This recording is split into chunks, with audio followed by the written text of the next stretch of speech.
Hello everyone. What is up? What is up, everybody? It's been a little while, hasn't it? It's been quite a little while since I last streamed. A few days. It's been quite a little while. Not really much has been happening lately, to be fair. Not a lot has really been happening. But yeah, like how is everyone doing? This is interesting, isn't it? This is a very interesting one, isn't it? Because I specifically remember, right? I specifically remember in my Discord, yeah, people were like asking me about Noah and all that stuff, right? I specifically remember what was it that I said, like uh yeah, like I said, like what do you call it? Considering how Noah has responded to my disagreements, considering the ND0 whatever his fucking name is, I can't remember what the guy's name is, like the ZD guy, right? Considering how Noah has responded to my disagreements, basically telling me that it looks like you're trying to spin a narrative about me, like, oh, British, you gotta stop this, like that kind of shit, like like I thought it was best to move on for now. And I said, if there's anything more with Kino, then maybe I'll revisit it in the future. But for now, I'm just going to leave it all be, right? So that was my intention. We'll leave it be until, like, what do you call it? Something happens, right? Until something happens, something that warrants a bit of criticism, a bit of coverage, I thought we'd just leave it be and just, like, move on to something else, right? And then this shit happens, right? Then this shit fucking happens. Like, what the fuck, man? So, yeah, I get sent, I was sent something by one of my mods, right? One of my mods forwarded me a message from OtterlyNoah's Discord. And the message was like, OtterlyNoah is being a, F-slur, right? A false copyright struck a critique video made of him by a smaller channel named Kelesto, which I thought was very strange considering Noah would, like, criticize that, right? I would think that Noah would criticize that. But yeah, like, then Nicholas Diorio is like, hey, OtterlyNoah, a small YouTuber named Kelesto created a video essay critical of you, and it got a copyright strike from what appears to be your artist. Do you know anything about this, and can you assist in getting it resolved? OtterlyNoah just simply responds by quote tweeting Kinoflex, the same Kinoflex he was ridiculing and, ripping apart on his stream, right? For all the lols and all that stuff. Just for clarification, OtterlyNoah was not the one who copyright claimed Kelesto's viewing video, but a separate person who he is looking to resolve it with privately. Now, I don't think OtterlyNoah is, well, to be fair, it is OtterlyNoah, isn't it? So, like, whilst I don't think that he is to blame for this, right? Because it does say issued by Des Marionette, Marionette, like, and I will pop this up on the screen right now. Like, I'm gonna pop something up on the screen. I took a screenshot of OtterlyNoah's Discord server, and Noah, if you're watching this, hello. But, like, I took a screenshot, yes, OtterlyNoah, I took a screenshot of your Discord server, where, here is Des Marionette. Here she blows, But yeah, like, literally, like, what are you calling it? Like, this is his artist, or at least the person who created his PFP, or the animated otter character, right? That he uses in his videos or his thumbnails, all that stuff. And here she is, right? Fucking striking someone's channel. Now, I would want to know what would be, right? What would be a justifiable strike, right? What would be a justifiable takedown of a video, right? And yes, this is the video that we watched of Kelesto before, or Kelesto, whatever his name is. I don't know how to pronounce it, but like, what would be a more justifiable way to strike someone? Now, for me personally, I've actually had some dealings with this shit in the past. I recently had to DMCA someone's video because they took over 2 hours of footage from my video and stuck it in theirs on the same topic. So I had to, obviously I gave the guy a comment. I warned him, like, saying, like, why would you do this? Blah, blah, blah, blah, blah, blah. They privated it, waited 2 months, then they just basically made it public again. So obviously I had to do something about that because that's my content, that is my content. But like, I would say that is obviously a justifiable DMCA, right? You've taken over 2 or 3 hours of my video, stuck it in yours, and on top of that, yeah, the wording in the script sounds very, very similar to mine, almost like you got an AI to copy and paste my script and then basically ran the script through an AI just to tweak it a little bit, right? So yeah, I DMCA'd that creator and all that stuff, and I think that's a justifiable DMCA. You're basically stealing content at the end of the day. However, this is a very different story, right? Now, Days Marionette has no claim over the video that Kelesto made, okay? Has no claim over OtterlyNoah's footage from OtterlyNoah's videos that he's highlighting, that Kelesto is highlighting and then responding to in the video. She has absolutely no claim over that. However, as I said before, this is OtterlyNoah's artist friend who made his profile picture, and also the from what I understand, the OtterlyNoah character or caricature or whatever you want to call it, right? The animated otter. What did he do? OtterlyNoah, from what I understand from Kino, is that he isn't to blame here. Unfortunately, when this person is closely tied to your community, and you are the owner of the channel, then it does all just completely fall on you, doesn't it?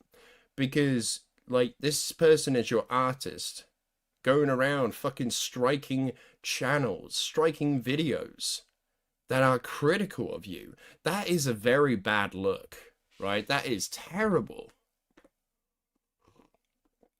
And if you can't tell already, I am kind of pissed off by this, because that is a threat to the whole, that is a threat to, the nature of what we do here is basically we react to shit and then we comment about it, right? That is a threat to the nature of the commentary community. Noah also blocked Dickers when Dickers asked about this. That is a deeper bad look. Oh, damn. I mean, it is Dickers, though. Let's be fair. But yeah, Days Marionette is a part of OtterlyNoah's community. And from what I can tell, there has been no repercussions so far. So, and if Days Marionette or OtterlyNoah wants to come in here, have a chat, we can accommodate that 100%. I could accommodate that. And if OtterlyNoah is scared about getting into a call with me because he thinks that I'm going to rip him to shreds, don't worry, I will be civil. It's as simple as that can be. I will be civil about all of this. It's as simple as that can be, but we're going to get into it, okay? We are indeed going to get into this. So basically, Kelesto made a video, as we've seen before. We reacted to it. Anti-woke criticism is fine, Debunking OtterlyNoah, right? This was the original thumbnail. Now, Marionette was the person who apparently created this image at the centerpiece of the thumbnail. So anyone else who uses the image in their mind is perfectly acceptable to be getting a copyright strike, a takedown, as you saw in the what do you call it? In this screenshot here. Hi, Kelesto. Due to a copyright removal request that we received, your video will be taken down from YouTube in 7 days. Anti-woke criticism is fine. Debunking OtterlyNoah. And because this is a video that is like critical of OtterlyNoah, it just looks like, yeah, this is the, you know, the perception that a lot of people are going to have on the first glance, right? Oh no, it wasn't Marionette who did this. They were doing it on behalf of OtterlyNoah. OtterlyNoah is just very smart, you see. Like, he's a very smart individual. So he got this Marionette person to do it for him so he could wash his hands of it. That's what some people are going to think, right? Like, that's kind of, on the first glance, how that looks. And that's why it looks bad. Because this guy's been critical of you. And suddenly, you know, he's got a fucking claim come through on his video because the content used is a PNG of a fucking YouTuber. Are you fucking kidding me? Like, are you fucking for real right now? This is such bullshit. We had this shit with the Dark Viper stuff. I literally say it in the fucking thread. Right? I thought Dark Viper copyright striking people for reacting to his content was crazy, but this takes it to a whole new level of crazy. You can't copyright strike someone for an avatar or an art picture. Like, I'm sorry, but you fucking can't. Like, you know, say what you will about Kelesto, you know, say what you will about him. If you agree, disagree, you think he's a moron, you think he's smart, who fucking knows, right? Say what you will about him. And I'm speaking to everyone, whether it's whether it is someone from the drama community, OtterlyNoah's community, or fucking anyone else's community, the, you know, the Gritters Void, you know, regardless of how you feel about this guy, right? And how he creates his videos and what he does, right? Within them. Regardless of any of that, doing this is only going to grant them sympathy. You make them into a victim, basically. You know, it's like, so you can't really, you can understand why this pisses me off. Got a thing. Wow, Kronos, wow, that's, I'm gonna have to disavow that, I'm afraid. I'm gonna have to hard disavow that, I'm afraid. I doubt Noah is that dumb, he'll make fun of it, but I haven't seen Noah strike anything down, even the most critical video on him. Yeah, see, I don't believe that Noah did do this, right? I do totally believe that someone just went behind his back and fucking did it because, oh, you said you disagreed and called my favorite YouTuber a liar? Oh, how dare you, sir? I'm gonna fucking strike you. You know, that's how I feel like it went down. Somebody criticized your favorite YouTuber, and then you fucking pull this shit. It's as simple as that can be. It's just further proof, yeah, that, you know, maybe you should have a tighter rein over your fucking community so this shit doesn't happen. It's as simple as that can be. So one thing I would be looking for Noah, right, or from Noah, would be to see some fucking accountability be taken, and for some repercussions to be had for this Marionette person, right? Because let's say, for instance, right, Kelesto didn't do anything, right? He didn't change the thumbnail, didn't do any of that, right? He would have got a strike on his channel, right? All because of a fucking PNG of a YouTuber. And you know what? Yeah, the thing I would ask is, if this person was to get on call right now, the one thing I would fucking ask right now is, the one thing I would ask is basically like, okay, so you're gonna strike someone because they used a PNG of OtterlyNoah, which it's kind of funny, right? How else, like, you make a video about OtterlyNoah, you're not allowed to use any of the artwork about OtterlyNoah. So fucking stupid, right? That's how you know it's about, you know, this specific OtterlyNoah, right? It's like making a Dark Viper video and not putting his face in the thumbnail. It's so stupid. But like, if that is acceptable for this marionette person, right? I would basically ask, okay, so if OtterlyNoah ever made a video on me, right, and he used any of my footage, I'm allowed to strike him, right? This is so fucking stupid, isn't it? It's really fucking dumb.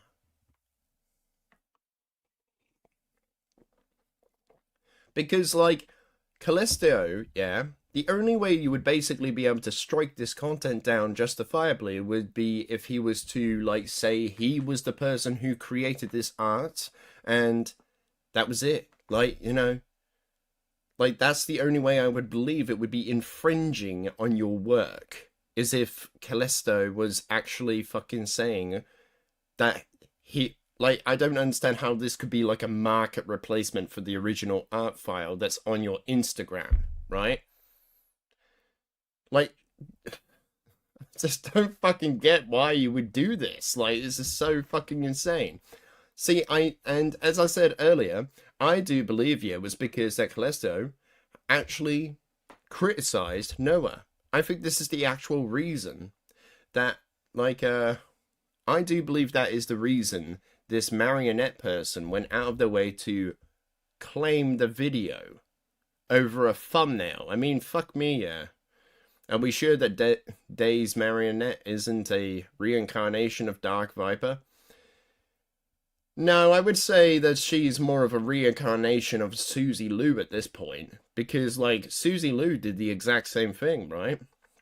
Susie Lou, like, struck a video because it had a picture of her face on it. Like, this is the level of fucking insanity we've come to. That is the most idiotic thing to strike someone down for.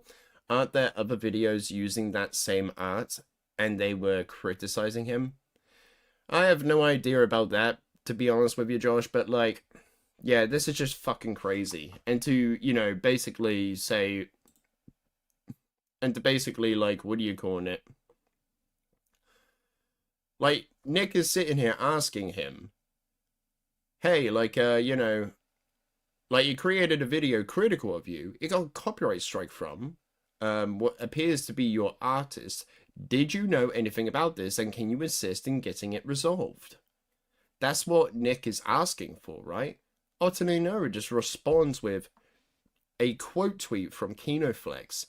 Just for clarification, OtterlyNoah was not the one who copyright claimed Kelesto's video, but a separate person who he is what? Who he is looking to resolve it with privately. Now, just do it in fucking public. Just do it in fucking public.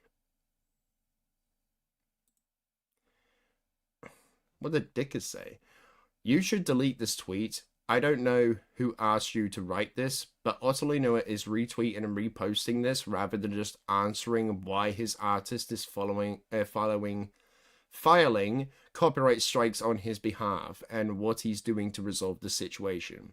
I mean, yeah, like, literally, KinoFlex is being way nicer than he actually has to be, considering the fucking other night, right?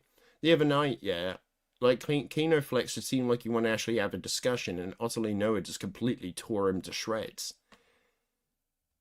It's just like, dude, really? This is the guy defending you? Someone you've, like, basically made content out of is actually fucking defending you. This is, like, crazy shit.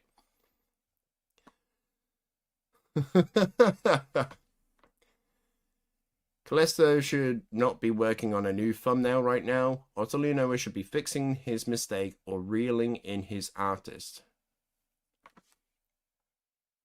OtterlyNoah has blocked you. Oh. No, Dickers. Oh, that's crazy, dude. That's insane. I can't believe that. That's funny. Even though I already knew it, but like that's just seeing it just hits so much differently.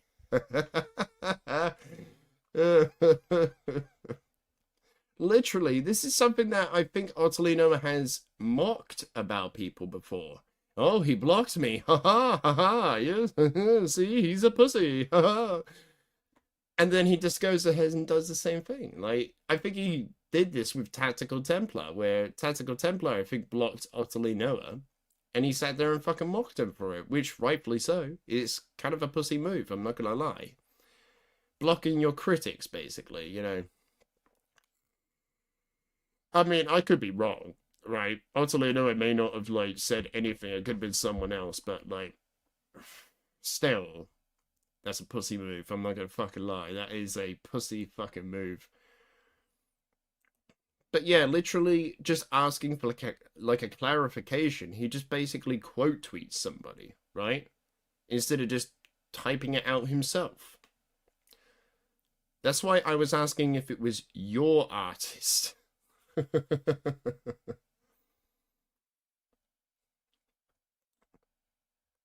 As the person responsible for bringing people's attention to this, I want to clarify that Noah had no knowledge of this, and he's not the individual making the claim. Does Otter not own the art he uses for his video?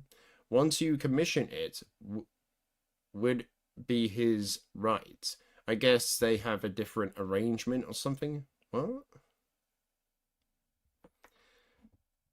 I mean, still, like, sure, like, I guess, like, that could be, like a defense, I guess, but it doesn't make you look any better, really. It still makes you look stupid.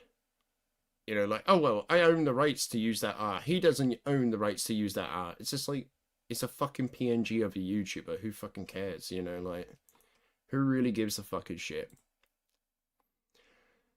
So, yeah, like, that was what the thumbnail looked like before, as we known before. This is what the thumbnail now looks like. I'm sorry, but like, Kelesto should not have to change his thumbnail to answer, you know, to basically like keep his video up and not get a strike on his channel. It's completely unjustified. It is just completely fucking unjustified to strike someone's video down. Like, I just don't know what to fucking say to this. I would have thought that, you know, the people within Noah's community would be better than this, but, like, apparently I was fucking incorrect. You know, like, apparently so.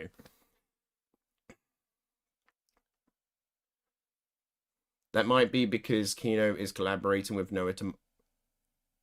Are you fucking kidding me? So, like, Keno Flex is literally... Keno Flex, from what I've seen, right, in this community, is basically their lolcow, right? It's crazy. It's like me. It'd be like if I was to, like, say, for instance, it would basically be if I was to, like, it would be basically if I was to do it like a collaboration with Tactical Templar, right? It's so fucking bad. Like, and also, Noah's community fucking hates Kenoflex. Because OtterlyNoah has like an overlap with the Birdman, who also hates Kenoflex.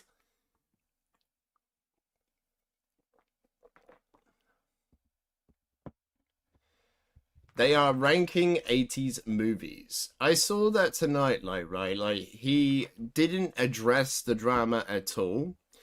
He basically just continued as planned and just, like, ranked everything, which is, like, I can admire that, you know, OtterlyNoah has the ability to kind of like shut off the drama happening in the background. He's just going to ignore it for now, and he's just going to focus on what he planned to do tonight, regardless of what has transpired. Right?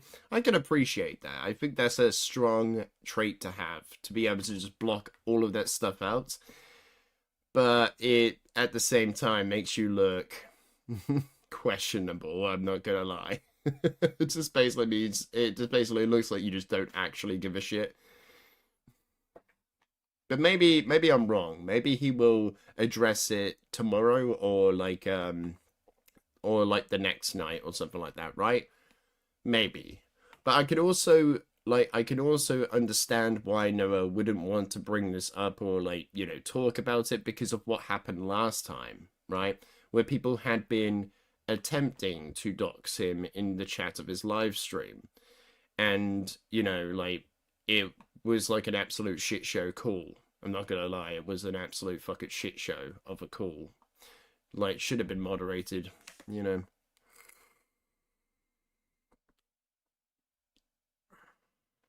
I will mention that this collab is about ranking 80s sci-fi movies with another YouTuber. Okay. Birdman hates Kino to the point he wanted to sue Kino.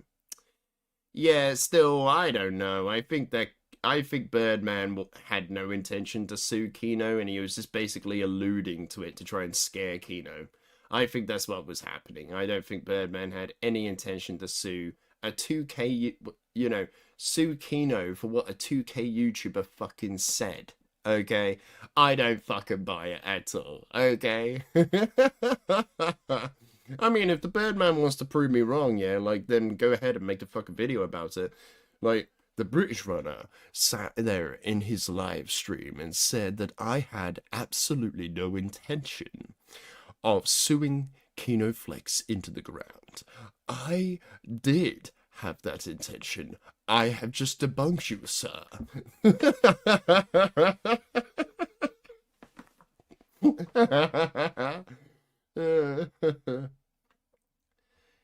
Hey Kino, how's it going, dude? Like, so what's your whole thoughts about this, Kino Flex? What's your thoughts?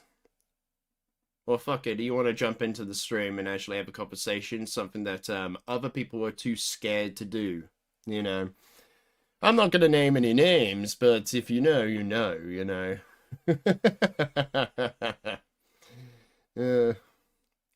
Oh yeah, someone was trying to dox him by spamming what was supposedly his address. Yes, yes. Supposedly being the key word there, right? What they believe to have been that whole thing, right? It's as simple as that could be. But yeah, like, I got absolutely no fucking words for this shit. Like, this is just insane. I did not think that Noah's audience would go to this length. Or, like, somebody Noah associates himself would go to this length. I would have thought that they would be a lot more soy about this whole thing, right? I would have thought, yeah, that they would have been a lot more soy about this. You know, because, like, his community are the type of people, yeah, that won't say the word retard. Oh, hurts my fifis. Hurts my fifis. Don't say that word. The Brit is an intimidating name. Okay, whatever you say, buddy. You think this shit is crazy? Well, feel free to come and, like, give me a call, Kino, if you want. You know, I'm open to having a discussion about this. But, like, yeah, like, they're normally, like, a bunch of soy people that won't ever dare say the R slur, right? Like, they're really fragile people at the end of the day, right? Can't ever say, like, the word retard around them, right? Otherwise they'll police you about it. But then they'll go and do shit like this. It's just fucking crazy. Like, why would you do that? All I have really to say is that I don't think Noah knew about it, but his artist is quite weird. Yeah, I agree with that. I don't think it was Noah, like, saying... I don't think Noah was in the background, sitting there saying to his artist, hey, you know, this Kelesto guy, we need to take him out. I need you. I need you, Marionette, strike this so it can never be traced back to me. I don't think it was fucking like that at all. Okay, I think this was 100% marionette doing this themselves, right? Yeah, just call me over Discord. Like, we'll do a whole thing about it. Give me a call. But, like, yeah, this whole thing is just fucking crazy, because I never thought, as I said before, I never thought that this would actually ever happen. It's like, these people are supposed to be the good guys, right? These people are supposed to be the good guys that call out the grizzly bears and all that stuff. But then they go and pull shit like this. It's just fucking insane. Again, I have absolutely no fucking words for this. It's just crazy. This is something I would imagine someone like Dark Viper to do, right? Or the Quartering to do. But, like, not fucking OtterlyNoah's artist.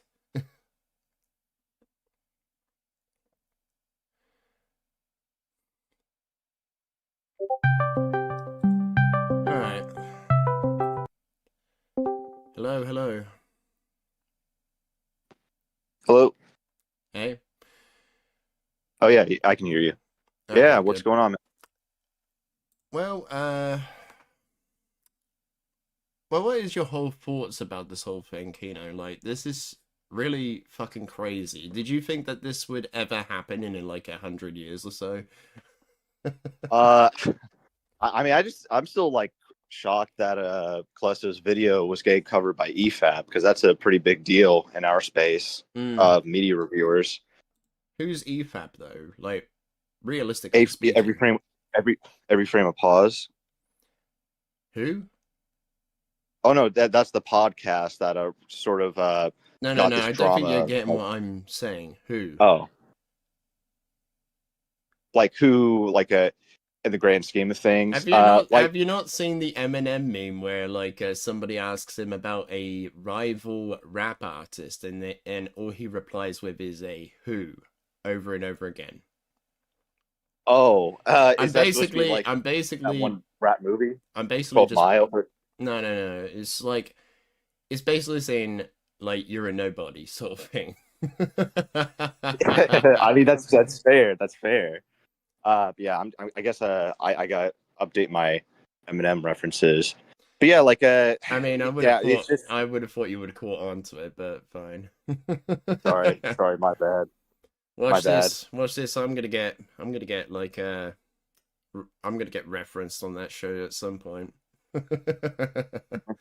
Although to be fair, I don't think I will be referenced on that stream unless it's to do with the stream that they pulled up earlier. I mean, yeah, you were on it like yeah, like over that infamous stream. Uh-huh. Yeah, they had previously. What did what the fuck did Mauler say about me? Like, be real. I'll have to actually look back at it. They were more so just like riffing on Noah, like because whatever like that guy said, he could say it to my face. Come on. British on British violence. Oh, well, actually, no. Is he he's actually not British? I thought he was American. He has an accent. Actually, I don't think he's British. I think he's like Welsh. Yeah, but whatever. All you people have funny accents to me. Well, all I know is that the critical drinker is Scottish. So. Yeah, he is Scottish. But yeah, I was just like kind of blown away by the like the EFAP episode covering Kelesto's video because I don't think either of us expected that to get this much attention. Okay. But I guess they just really don't like Noah. Well, yeah, like I did listen to it a little bit, and it does, yeah, like they do not like Noah, and I think it's mainly because like of like his like I was listening to some of their critiques, and like I got the sense of like Noah's like autism was like the reason why he had these like sort of like takes about the critical drinker, right? like why he would take everything like sort of like literally. Like that was a sense I was getting in the conversation that they were having, sort of thing, right? Not that they specifically honed in on that, but that was like the subtle sense I got. Yeah. Like, you know, Yeah, like, I can see that. Even though I don't think that they know he has autism, but like one common symptom of autism is like you take everything like literally. Yeah, and he did, like, to be fair in that stream, he did take a lot of things at face value when he could have just clarified it first. The sham Jew comment being the most blatant, I would say. Yeah. I mean, like, it's like I don't know how to even like think about that, to be fair. Like, I really have no idea. But yeah, some of the things like some things that would probably go over my head as well, like with like certain things that Critical Drinker says and all that stuff, right? Like certain critiques or certain things he's saying, like, but he's making like a point here, but like you know, obviously I would also like you know, read it in the way that like, you know, just going off of what he's saying, but not thinking about the deeper meaning of his whole point, if you get what I mean. Yeah, like just saying something to pander to an audience, essentially. That's the vibe you get. Yeah. So like with like the Critical Drinker, my issue, right, with him would be that he just is like a surface level reviewer and that's it, right? Like and I just find that bland, to be honest with you. I find that ridiculously like bland and like it's like so like you only have like small things to say about this and that's it, really. But then again, like also there's other things like you know, obviously there's some jokes thrown in here and there about it and all that stuff, which some people do take literally. Like, say for instance, like this video is going to be like a what do you call it? Like this film is going to be like oh, the whole smash the patriarchy sort of line, right? I can't remember where that's from. Like it could have been from Star Wars.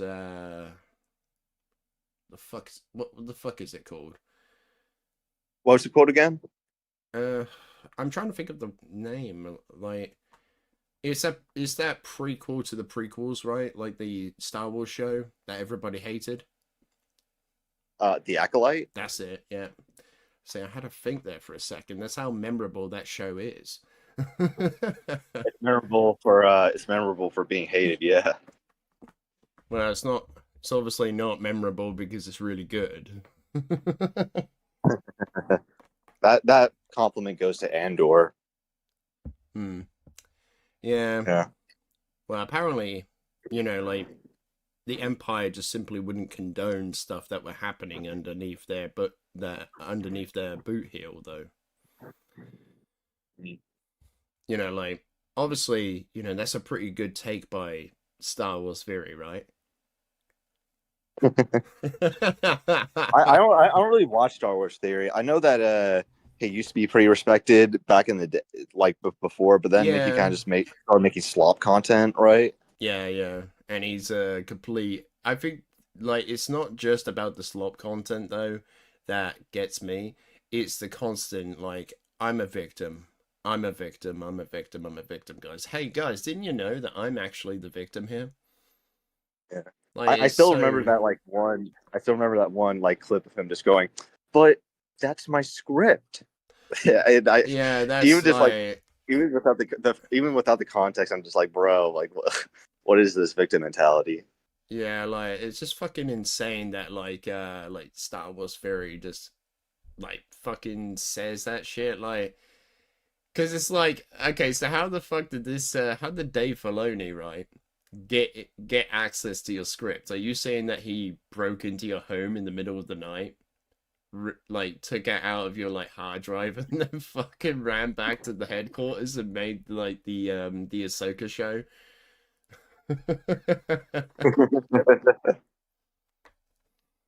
But yeah, like I guess who would, if you think that like Like, Critical Drinker is a service level reviewer, who would you say sorry, is like going back to the Star Wars theory thing just for a oh yeah, second, yeah, right? oh yeah, Like, go I ahead. can understand, like, oh, you had this idea for like something that you were doing, right, in the background, and it just randomly popped up in a episode for Ahsoka, right? So it's like Dave Filoni had a similar idea to you. Like I had a sort of like a similar sort of occurrence with like the Dead Space stuff, right?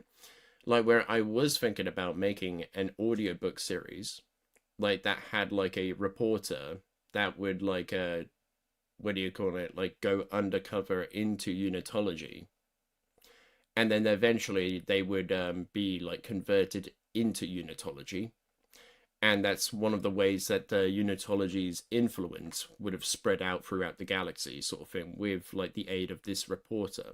And then randomly Dead Space Deep Cover comes out, and it's a similar sort of idea but with a lot more like stuff added to it. So it's like, I had this exact same idea like rattling around in my head, and someone who actually like had worked with EA went out and made it. Like it's just crazy how that fucking happens. Yeah. Did you know that there's a Dead Space movie with Bryan Cranston? Is there? Well, it's before the games came out, but it's called Dead Space in the title, and it takes place in it has a bunch of like space zombies. So I'm curious to see if you've heard about it. No, yeah, that's not a prequel to the Dead Space franchise, I'm afraid. Well, hey, maybe you could make a next year. You can make an April Fool's Day video Yeah, riffing on it or something. maybe. Yeah. It has a reputation of it's so bad it's a good movie. So there's that. Yeah, so going back to this drama because we've kind of gone off a little bit, right? Yeah, yeah. So, what would you say OtterlyNoah should do moving forward from this? Because he hasn't made a response yet. So, I think it would be a bad idea if he made a response because it's admittedly bringing up past drama with the plagiarism. well, And this is the thing. Yeah, if you don't address it, sort of thing, I think that's even worse of a look, sort of thing.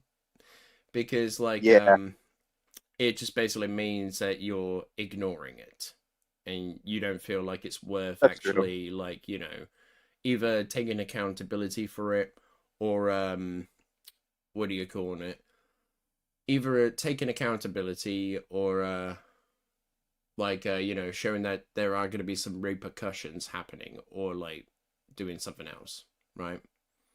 Yeah, but the problem with that is that he kind of it like the drama was 2 months ago, and it's kind of worth asking, what do you want? Like his audience has already forgiven him, so it's kind of like asking, what could he do now that he hasn't already been doing since that 2 month time frame? So Mm. that's like the issue I have, like kind of like beating a dead horse at the moment. And look, I find it really cool that they looked at Otter, like they looked at Kelesto's video, but I feel like just primarily focusing on the plagiarism aspect, like solely, I think that's like that does hurt his credibility, and that is a fuck up from Noah. But I feel like Mm. another thing you just need to look at is like how he doesn't address like how he goes about his criticisms, because it's something that I myself am not a fan of, and I've criticized him before in a previous video that's Yeah. unrelated to the plagiarism drama. So I hear that you're going to be doing a collaboration with Noah tomorrow. Yeah, tomorrow, live stream of ranking 80 sci-fi movies, and so after the plagiarism drama, he did reach out to me, and he did say that he wanted to like collab more, but we didn't really keep in touch See, until I find it kind of odd, right? Because like your debate with him, he's just sitting there ridiculing you and just ripping into you like So that kind of would like seem like he doesn't actually like you, but in the DMs he's trying to like work with you on things. Like that's a Yeah. bit confusing to Well, me. so this is what he said to me in DMs. He was saying, "Hey, the reason I felt that way is because I wasn't in a good headspace, and I felt like you kind of blindsided me because you said you weren't going to bring up like the plagiarism stuff anymore, or just like try to start drama with me. Uh, Yet you're recommending Kelesto's video." And like I responded with, "Oh, yeah, that's true. Like I did say that, but I was just like recommending his video because that's something he's been working on for months, and I wanted to help out my buddy." Mm. Yeah, I But do I I could see do how you find it a just little toned down. I just do find it like, very confusing as to why Noah would like, oh, he doesn't like you. But hey, like let's do a collaboration. It's just like why would you do that if you don't like the person that you're like? Because from what I saw from that debate, it does seem like Noah just simply just doesn't like you. Like whether that's like because he doesn't actually like you, or because of what's happened in the past with other channels such as I believe SK or the Birdman and some other channels. Yeah, that's what I thought too. But it's just like if he wants to give me a chance, then I'll give him a chance. That's Hmm. just my mentality. Okay, well, I say that you're given a lot more grace than I would at that point, but okay.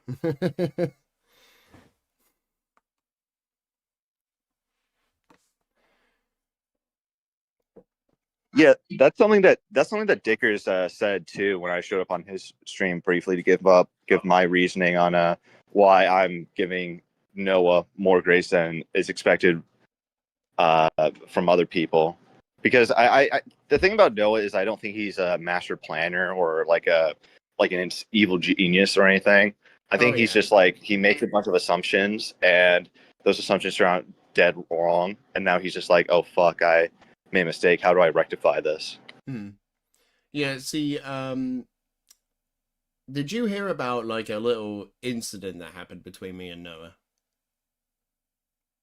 You mean your last stream where he thought you were going to be you were just spreading a narrative? Yeah, yeah. You invited Kelesto. Yeah, I was there for that stream. Oh And yeah, then you had to like you unlist it, were. Yeah. right? I had to get rid of it because it was like, well, I didn't have to, but like it was just blocked worldwide. So it's just like, what is the point of having it on my channel? So I just got rid of Yeah, it. that's annoying. So, and that's ultimately my fault because like I played the song of like what do you call it? All my friends are dead sort of thing, right?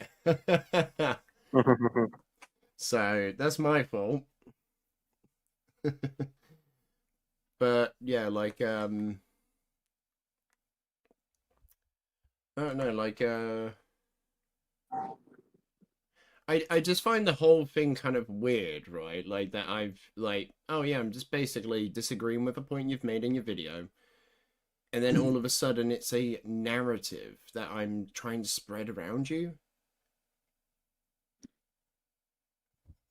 Like, can you like try to explain that for me? I mean, some people are like very like emotionally tied to their work, so that and as a result, they don't know how to take criticism, or Hmm. at least they don't know how to separate constructive criticism from just like insults, and they would just assume that anyone's out to get them. And that's initially why I was just like, I was thinking like, oh, Noah probably didn't learn anything from this scandal because he can just flee into his audience as if they were a hug box and they'll just Yeah, affirm whatever he has that to was the say. one thing that really annoyed me was that, oh, okay, so he's busy. Okay, okay, I get that. I get that. Like 5 minutes later, he's sitting there having a conversation with his community. I'm like, well, you can't really be that fucking busy, can you? You know, I had this shit with Mm-hmm. another fucking YouTuber, which I will not name, but every single time I just wanted to have like a conversation with them, they would give me like what, like an excuse as to why they couldn't. But then like half hour later, another YouTuber goes live talking about some drama, and they are immediately in their DM saying, "Let me in, let me in." And it's just like, you couldn't have been that fucking busy, could you? Yeah, yeah. So so It it doesn't come across does as it it does does come across as feel it just feels like, what do you call it? Like, it feels like, oh, he didn't actually just wanted to have a conversation, try and help me to understand where he's coming from here, and like, go through it. He just gives me a 5 hour VOD to go and watch. It's just like, okay, so this guy just clearly doesn't fucking respect me at all. hmm Like, you've got time to talk to your fans, then you've got time to come and have a conversation, which could have just been a 5 minute conversation, just explaining why I'm wrong on this specific point. Yeah. It just feels like it Yeah, just I had to okay, go ahead. it feels like Noah wants to have the conversation on his stream, but doesn't want to accommodate a conversation on other people's streams that has been critical towards him. Mhm. That's Yeah, that's what and it feels like. I that's the mentality I have. But then, like when he says, "Okay, if you do you want to come onto my stream so we can discuss sci-fi, like 80s sci-fi movies?" I'm just like, well, I guess I have to accept because like my initial criticism was that like you were ghosting me. Like you said that you wanted to have a conversation that you never then you never followed up with it. Hmm. So I have to accept it. Yeah, yeah. But yeah, There was have you seen Victory something. There Street? was something I did want to ask you, like off topic with the whole Yeah. Birdman stuff, right? Why did you try to say that Birdman was trying to say that Charlie Kirk deserved to die? So first off, you can say it's about like implicit framing in a video. Like I would say, like his video in question, I found it like really terribly constructed, and it really feels as though he's trying to make like a moral argument that he was someone who advocated for political violence, and therefore he kind of got like Yeah, karma but the video wasn't about for it. Charlie Kirk, was it? It was about this other guy that had Well, something. no, it was about Charlie Kirk, like context in Charlie Kirk. That was it. Yeah, but I watched the video and it wasn't all to do with Charlie Kirk. It was to do with this other person making certain statements on Twitter. So some of it was like Sandman cinema, but it was largely a video about Charlie Kirk and like him, like going over like certain things he said online and saying that that's akin to political violence when, in a lot of circumstances, they just weren't. And I went over this like with single player Carl's live stream, but there's just a lot of there's just a he's just misinterpreting either it be willfully or unwillfully like interpreting it as political violence, like saying that supporting the Secretary of War is a support of political violence. Like that's not really what people tend to mean by political violence, right? They mean like going out and committing terrorist acts, like or committing like killing people or assaulting people in the name of a political ideology specifically. Hmm. Okay, well, like I would say that those specific clips can be interpreted in both ways, right? You could interpret as Mhm. like a really bad, like, like he's being serious in these clips, but you could also interpret as like he's also just joking, right? He's just having a laugh, right? I would Yeah, be I I'd guess be I willing to say that, but like I do like kind of find it strange how he would say like, hey, like be an American hero and go and do this, like, okay. I think you need to like link the video because I think we're talking about two different ones. Like, what's the title of the video you're talking about? I'm trying to find it at the moment. Like, it's a problem. I haven't had this in my mind for quite a while. So, Yeah, you're good.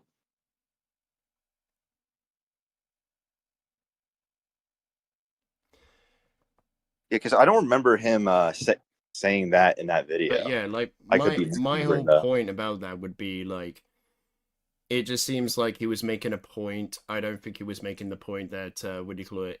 He got what he deserved or anything like that. Okay. I just think he was just saying like, hey, this is what Charlie Kirk said, blah blah blah blah blah, and all that stuff, right? Yeah, but why would he like bring up those comments if not to say, okay, this is what Charlie Kirk's like ideas and beliefs got him. If like a like it's a like cause and effect essentially of like believing the things he did led him to this. It's Right? actually That's the the mentality I see. video is exposing the grift. Kangmin Lee got fired. Okay. So yeah, we're talking about two different videos. I did respond to that video.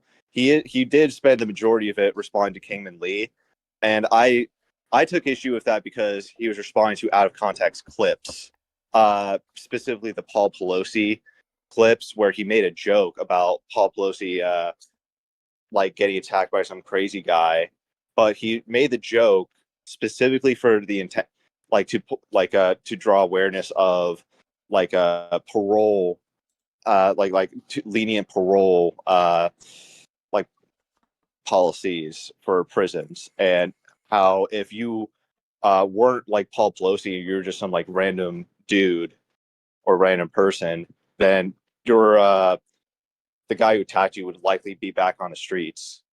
But the person who attacked Paul Pelosi is not like under those same criteria. Like that's the point that he was getting at there. And the other one, okay, so I'm just getting an update from Noah. I'm swearing I'm not just bringing this up to like change the subject, but he says that his artist friend seems to have pulled the claim from Kelesto's video. Okay. So I'm hoping that resolves everything. Yeah, getting back to Birdman, he also made a point regarding the Second Amendment, like you're going to have some deaths when you own guns, but like that's that's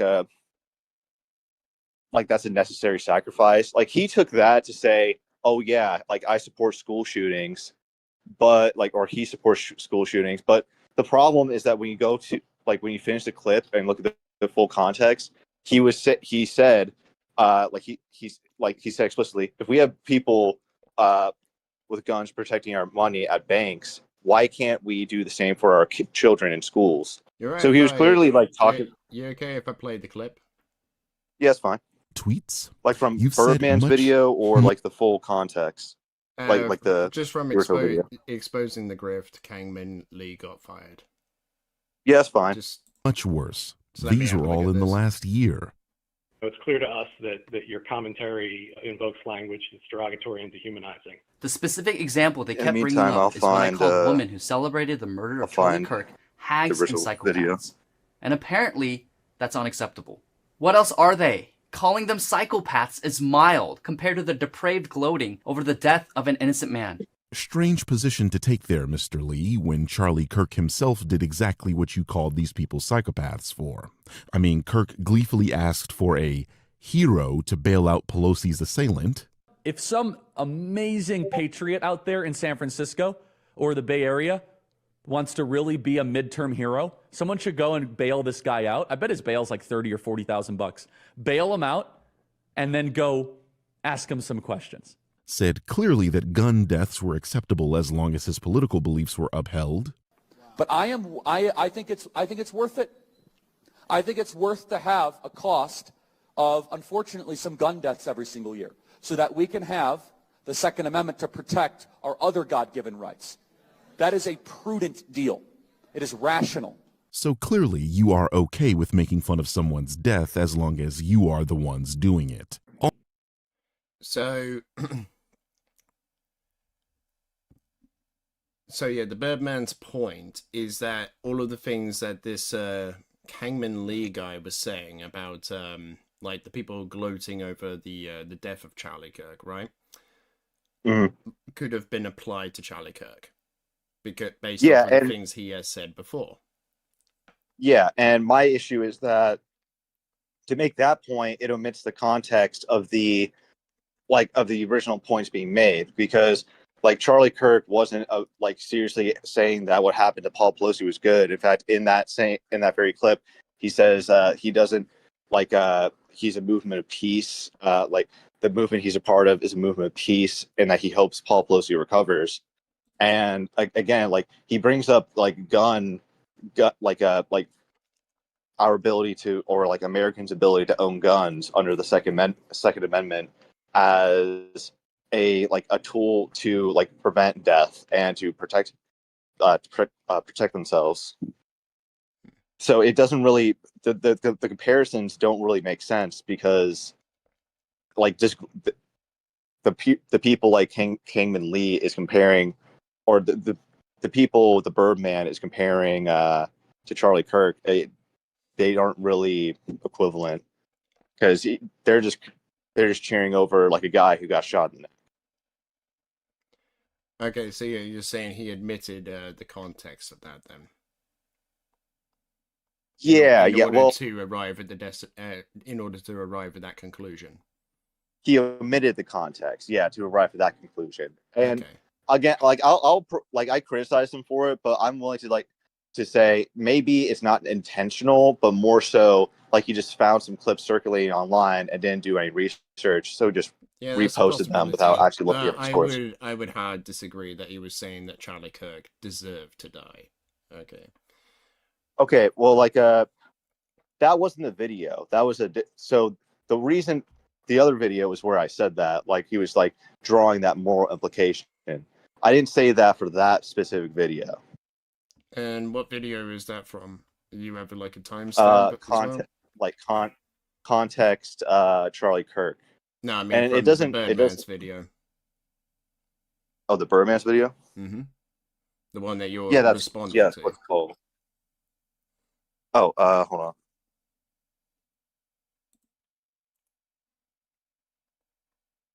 Yeah, so the one he did was exposing the grift, Kongman Lee. That's the one I responded to.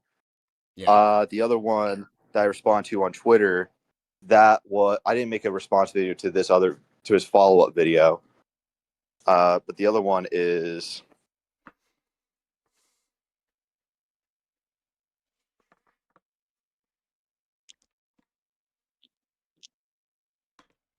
Yeah, this is the other one.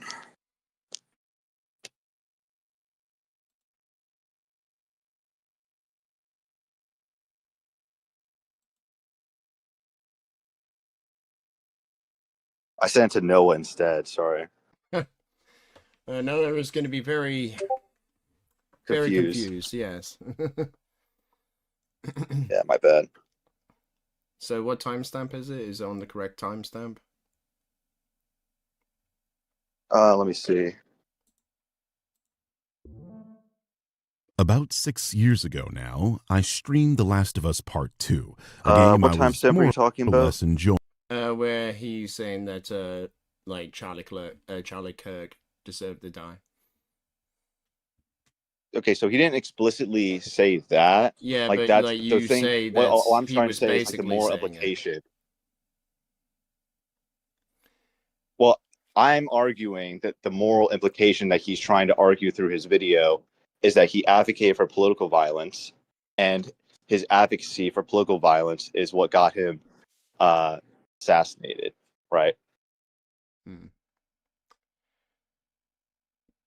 Okay.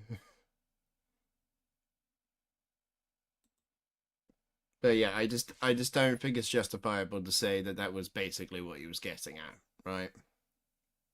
Mm-hmm. I just disagree with you on that. Okay, yeah, that's fair. Like I have seen the video, and it just doesn't seem like that's what he was trying to get at all. Like you can have a moral implication about the things that this guy is saying and all that stuff, but it doesn't mean that you think that the guy deserves to actually get shot. Right. But you can say that something is a result of something else and not say that they deserve it. But you could say, oh yeah, you can believe that this is the direct result of it. Sorry, what? Go just run that by me again. Yeah, sorry, I was cutting out. You can like advocate for something. No, you can say that someone died by doing something specifically and still feel that they didn't deserve to die, but them like following like in this certain direction is what got them killed. Like it's kind of like victim blaming, in a way. Hey, if you didn't want to get like assaulted, if you were to say that it was ironic, would that be saying that he deserved to die? It depends on the context of what you mean. Well, what do you mean? Like, it's like the whole point of like, well, this person was advocating for political violence. So you're trying to say like, because let's say, for instance, like that was the whole point, right? This person's advocating for political violence, and then they got killed by the same thing. That's an irony point, isn't it? Yeah, that would be an ironic point, but my issue would be that if the person was advocating for political violence to begin with, because then it wouldn't be like irony, it would be like a malicious misframing to make you feel less bad about the person. Because let's be honest here, if somebody was advocating for like death to this group, death to America, or death to wherever you live, like you wouldn't feel as bad if they if they kicked the bucket from another radical, right? Yeah, okay, I get that. But like I'm just disagreeing with the point that he like was getting at, that this person deserves to die and all that stuff, right? I just disagree with you on that. I just don't think that's what the Birdman was trying to get at in that video. All right, not in the Kingman Lee video, right? No, in all of it. In all of it? Yes. Okay. Again, like you won't hear him say that explicitly, but that's what I get from it, like from like a moral, like philosophical argument. Okay. But that may not be of what he intended for the takeaway to be, though.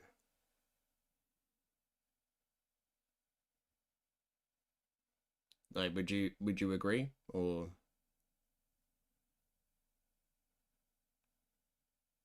Well, I just want to know what the other intended takeaway is. Hey, like, I don't believe that he's just saying like, look at how violent this person was. Like him existing was harmful. Like it made American politics like so much worse. And then, but then I don't really believe him when he says. Also, like I don't believe like this guy could be. I don't believe that this guy should be dealt with in a unique way whatsoever.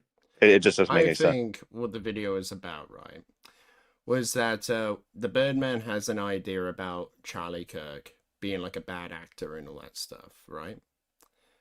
So, like, I think the video was mainly about like saying, yeah, this person didn't deserve what happened to them, but that doesn't necessarily mean that they are like a good person either, right? Because I think that was one of the things that many other people were actually pointing out as well at the time.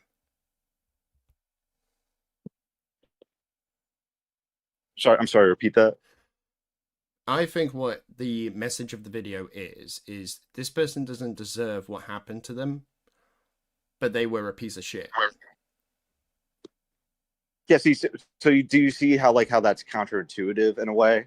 Not really, because like you can think someone's a piece of shit, but also not that you don't want them to die. Yeah, but how are you saying that they're a piece of shit? I feel as though that matters.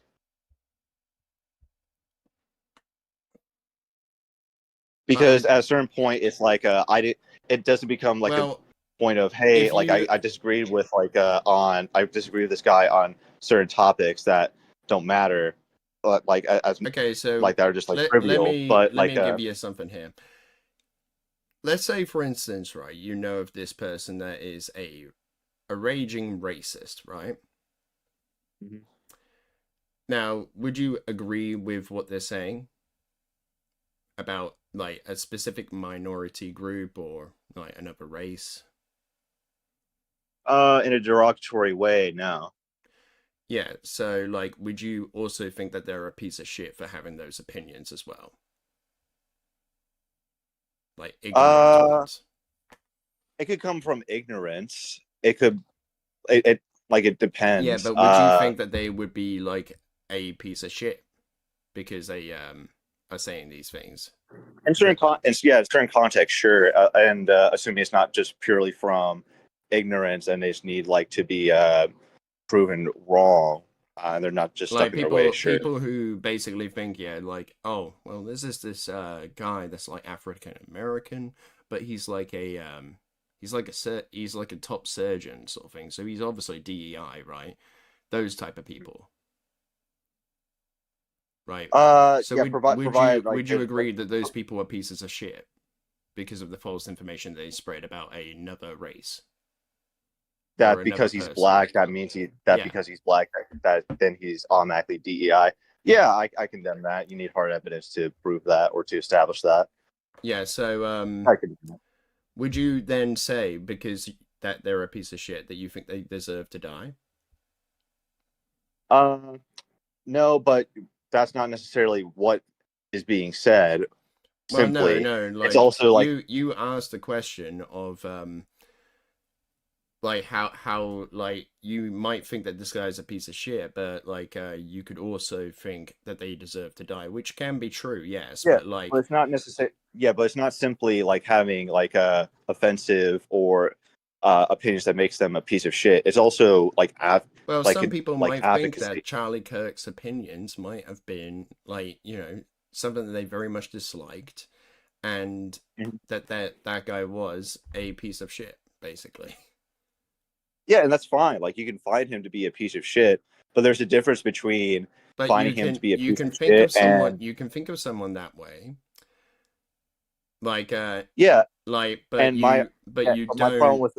don't necessarily have the opinion that they deserved what happened to them. Yes, I agree. You can have that distinction. Like, you can have that mindset, but that's not... I don't feel that is what the mindset Birdman had in his video. He didn't simply just think he was a piece of shit. He was thinking that he was a piece of shit whose like continued advocacy for positions he had a problem with led him to led to his demise, or led to him like dying the way he did. Is there like a specific timestamp you can push me to like confirm that's what he was like getting at? I would say near the end of his video. Let me see. Let's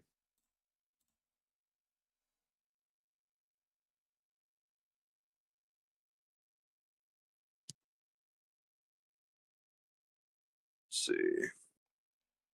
I'm just going to go from 25 minutes, right? Yeah, it's fine.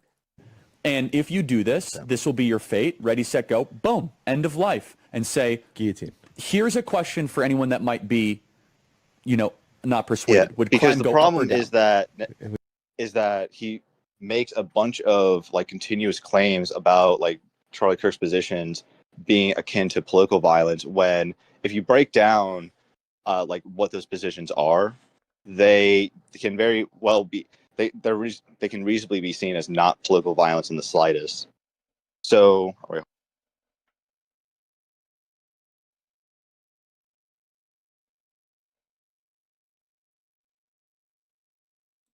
we go way down. Done. So that why is this even a question?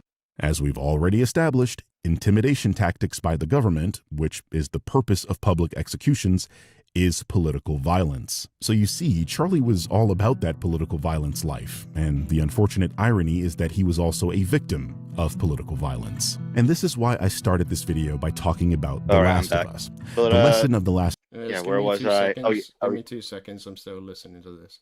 of Us Part 2 was never simply violence bad. The lesson was supposed to be about how cycles of violence form, how they're justified, and who gets excused along the way. And the reason so many people rejected that ending wasn't because they opposed forgiveness. It's because the game asked for forgiveness selectively after demanding the audience participate in brutality for 20+ hours and then pretending only the final act mattered. That same selective logic is exactly what we see with Charlie Kirk. Charlie Kirk spent his career trivializing political violence when it benefited him, excusing it when it aligned with his ideology, and cheering it on when it was aimed at the right people. Then, when political violence finally touched him, the rules suddenly changed. Now we're told to stop, to reflect, to be civil, to break the cycle. But cycles of violence don't break through martyrdom. They break when people are honest about what they support, consistent about what they condemn, and accountable for the ideas they put into the world. Ellie didn't break the cycle because the player said so, and Charlie Kirk didn't oppose political violence just because he claimed to. Context matters. And if we're serious about stopping the cycle of violence, like actually serious, then we don't do it by lying about the past and sanitizing the dead. We do it by judging ideas by the harm they cause and exposing the grift. Okay, so let me pull up the transcript real quick if it wants to let me. There was a specific point a little bit earlier.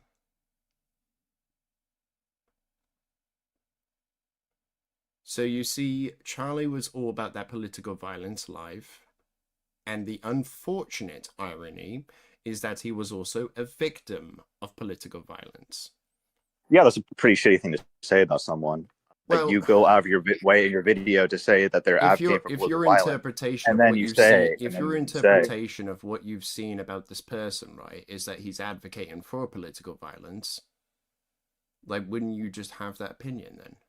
Like, well, no, if you go out of your way to maliciously reframe what they're saying as political violence, when if you actually look at the context of what they're talking about and examine what they're saying as not being political violence, then yeah, I would say that's but what malicious. I'm saying is, if he's only seen like bits and pieces of Charlie Kirk's work, right? If it is what you say it is, right?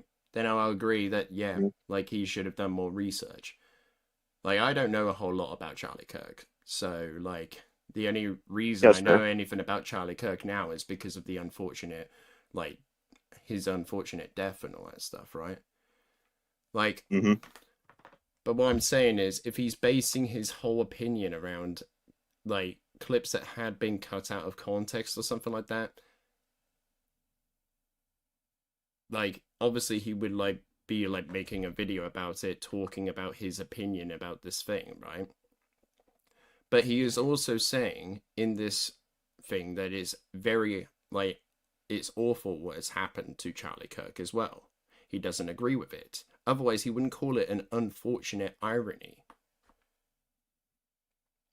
Well, I don't necessarily have to believe that. I can just say he's just saying that so he doesn't get you're like basing your whole opinion off of. Well, I just don't believe him.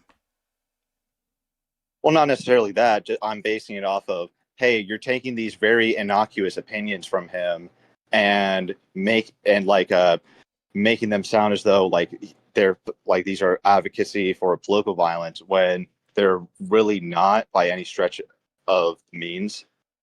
Like the best thing he has, like the closest thing he has is like the death penalty, which is like really which is not at all akin to what people mean by political violence in the context we talk about it in.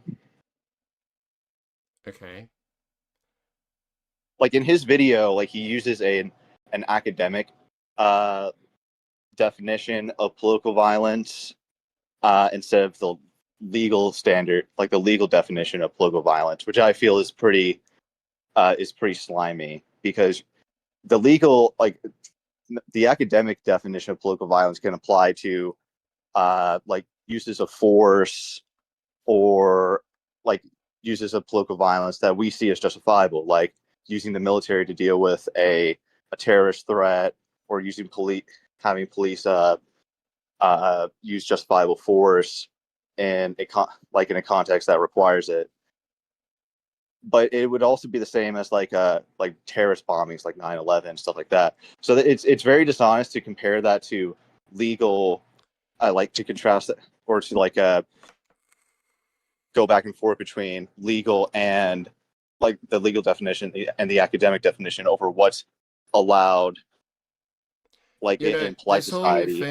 This whole thing just sounds like what Noah told me about the doxing stuff and all that stuff, where it's like I'm telling him that Nicandros and Shamu are not out to dox him, and he's like, well, I don't believe that. I'm gonna need to see something else.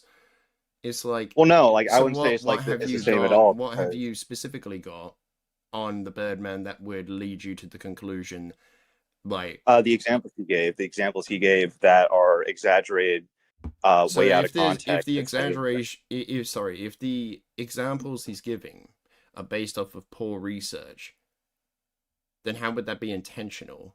Like to sit there and advocate for someone else's death, like by doubling down and saying, just by doubling down and saying, I got this context wrong, but guess what? He still advocated for political violence. Like that is a double down instead of just saying, hey, I got this. Like I used these clips in the wrong way. Okay, so and I shouldn't have done that. He double down? Like he doubles down in his video, like with the Paul Pelosi quote and the the gun show, like the advocacy for the Second Amendment quote, clip. But what was that like? Did someone bring to his attention that it was like an out of context clip that he showed that he used to come down to his conclusion? Yeah, but did he see your video? Did he see your video though at the time? He saw the other guy, like Sandman Cinema. Like he must have seen my video too, but he saw Sandman. He did mention Sandman Cinema's video, and instead of just acknowledging that he got the context wrong, he just doubled down and said, this is political violence still.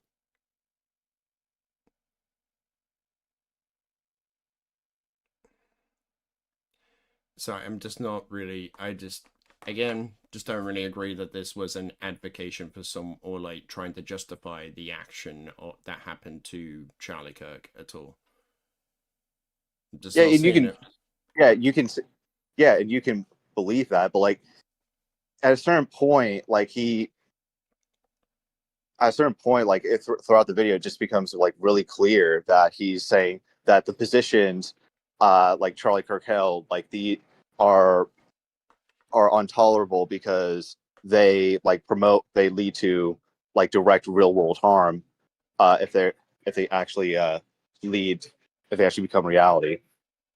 Sorry, and like if you actually believe that, then you're essentially saying that they're if you believe that they're a radical, then you're essentially saying that they are no different from someone like Hitler or Osama bin Laden, etc., etc. Sorry, so if I was to say that Andrew Tate was radicalizing young men, would I have to also say that he's no different from Hitler? Is that what you're saying? It depends on the context in which you mean. Like, is he telling them to commit jihad? Is he telling them to? No, but there's other ways you can like killings. There was other ways that Andrew Tate would have been radicalizing young men.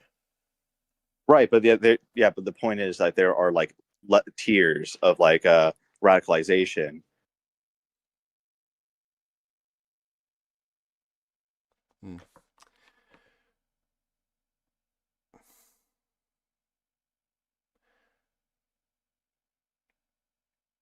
I just don't know, dude. Like, I just think that you were wrong on the whole point of him trying to say that this was actually some sort of like he might have been saying this, but he was actually saying this, like, about Charlie Kirk's death being like justified. I'm sorry, but I just don't see it.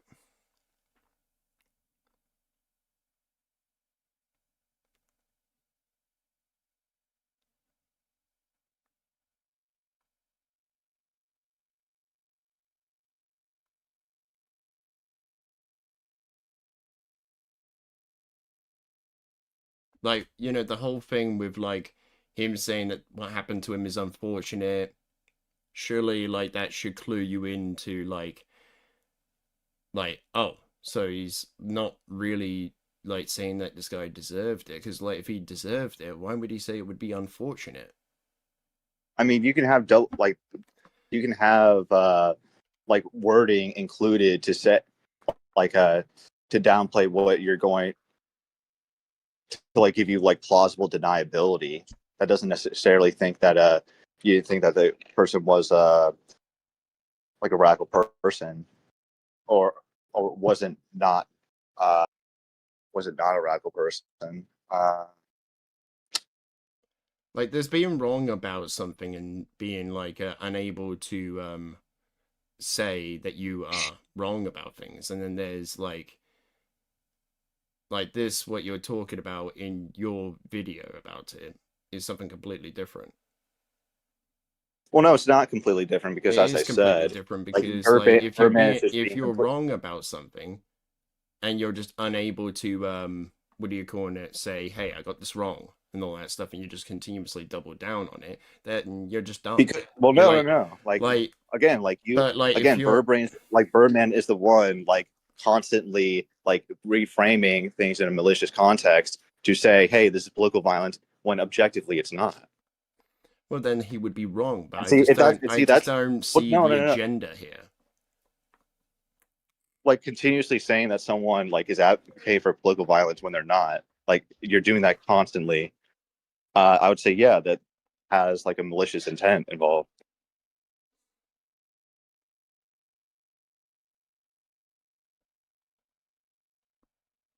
I mean, like, as I'm just saying, right? It just seems like, from what you've told me, it just seems like Birdman might be wrong on these things. He's unable to say that he's wrong on these things. That's why he doubles down on them and all that stuff. He doesn't believe himself to be wrong. But that's not the same as saying that someone deserved to die and all that stuff, right? And if someone truly believes that they did not get it wrong, then I don't really think you could say that they're being malicious about it. That's like saying that somebody lied about something, and then, like, it wasn't that they lied, it's just simply that they got it wrong, and they still believe what they're spreading isn't misinformation, but it's actually the truth. Okay, but then what would you say to someone who, instead of acknowledging that they were wrong, they double down and say, someone who believes they're still repeat the lie, in the right. Repeat the lie, and repeat the lie. Well, what if they actually think they're still, like, you know, telling the truth? Like, they've got all the facts. Someone else hasn't got all the facts. Like, it would be delusion. Yeah, the problem becomes like that. At that point, just becomes a delusion. It doesn't matter. It doesn't matter if the intention may not be. The intention here may not be to sit there and say, well, this guy, you know, deserved it and all that stuff, and we shouldn't do that. He specifically says in the video that the message of the video is that, like, these people were, like, all about this type of stuff, yeah, when it was to the right people, to the people that they disliked, right? That's what Birdman says. But yeah, then when it's about Charlie Kirk, we all of a sudden can't, you know, like, do that now. Yeah, again, that comparison doesn't work because who, like, are the people he's talking about? Like, people on death row, like pedophiles, like terrorists, like murderers. Could be. Could be, but again, I haven't seen that. Like, I'm just saying. No. Well, that's what he's saying. I'm literally. Yeah, like, sorry, what? He's advocating for the death penalty. That is who he's talking about. He's not, like, when he this is what's so malicious about the appeal to the academic definition of political violence. It can appeal to any sort of violence in society, like, that we know of. It doesn't ask the question of whether it's justified force or not. So he's just comparing justified use of force and unjustified use of force as if they're one the same, when it's not at all. Okay, yeah.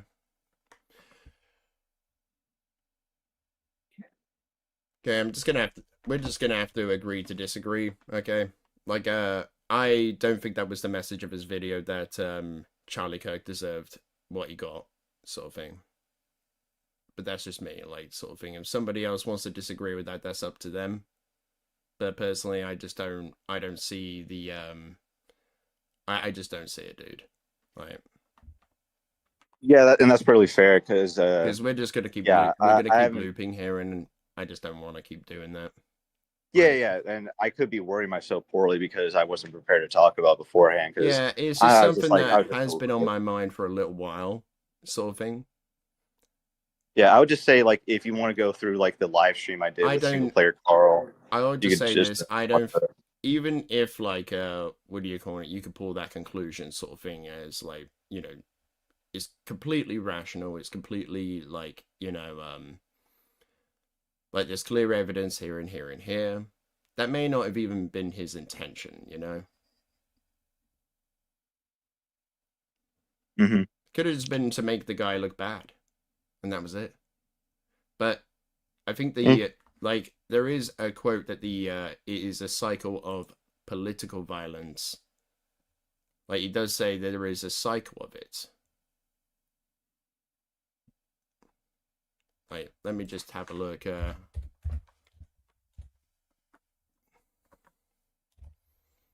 Yeah, and also in that video, he says like. So he does make like a he does fucking talk about the Last of Us and all that shit here. So it's like Ellie didn't break the cycle because the player said so, and Charlie Kirk stopping the cycle of violence, like actually serious. Then we don't do it by lying about the past and sanitizing the history and all that stuff. Mm-hmm.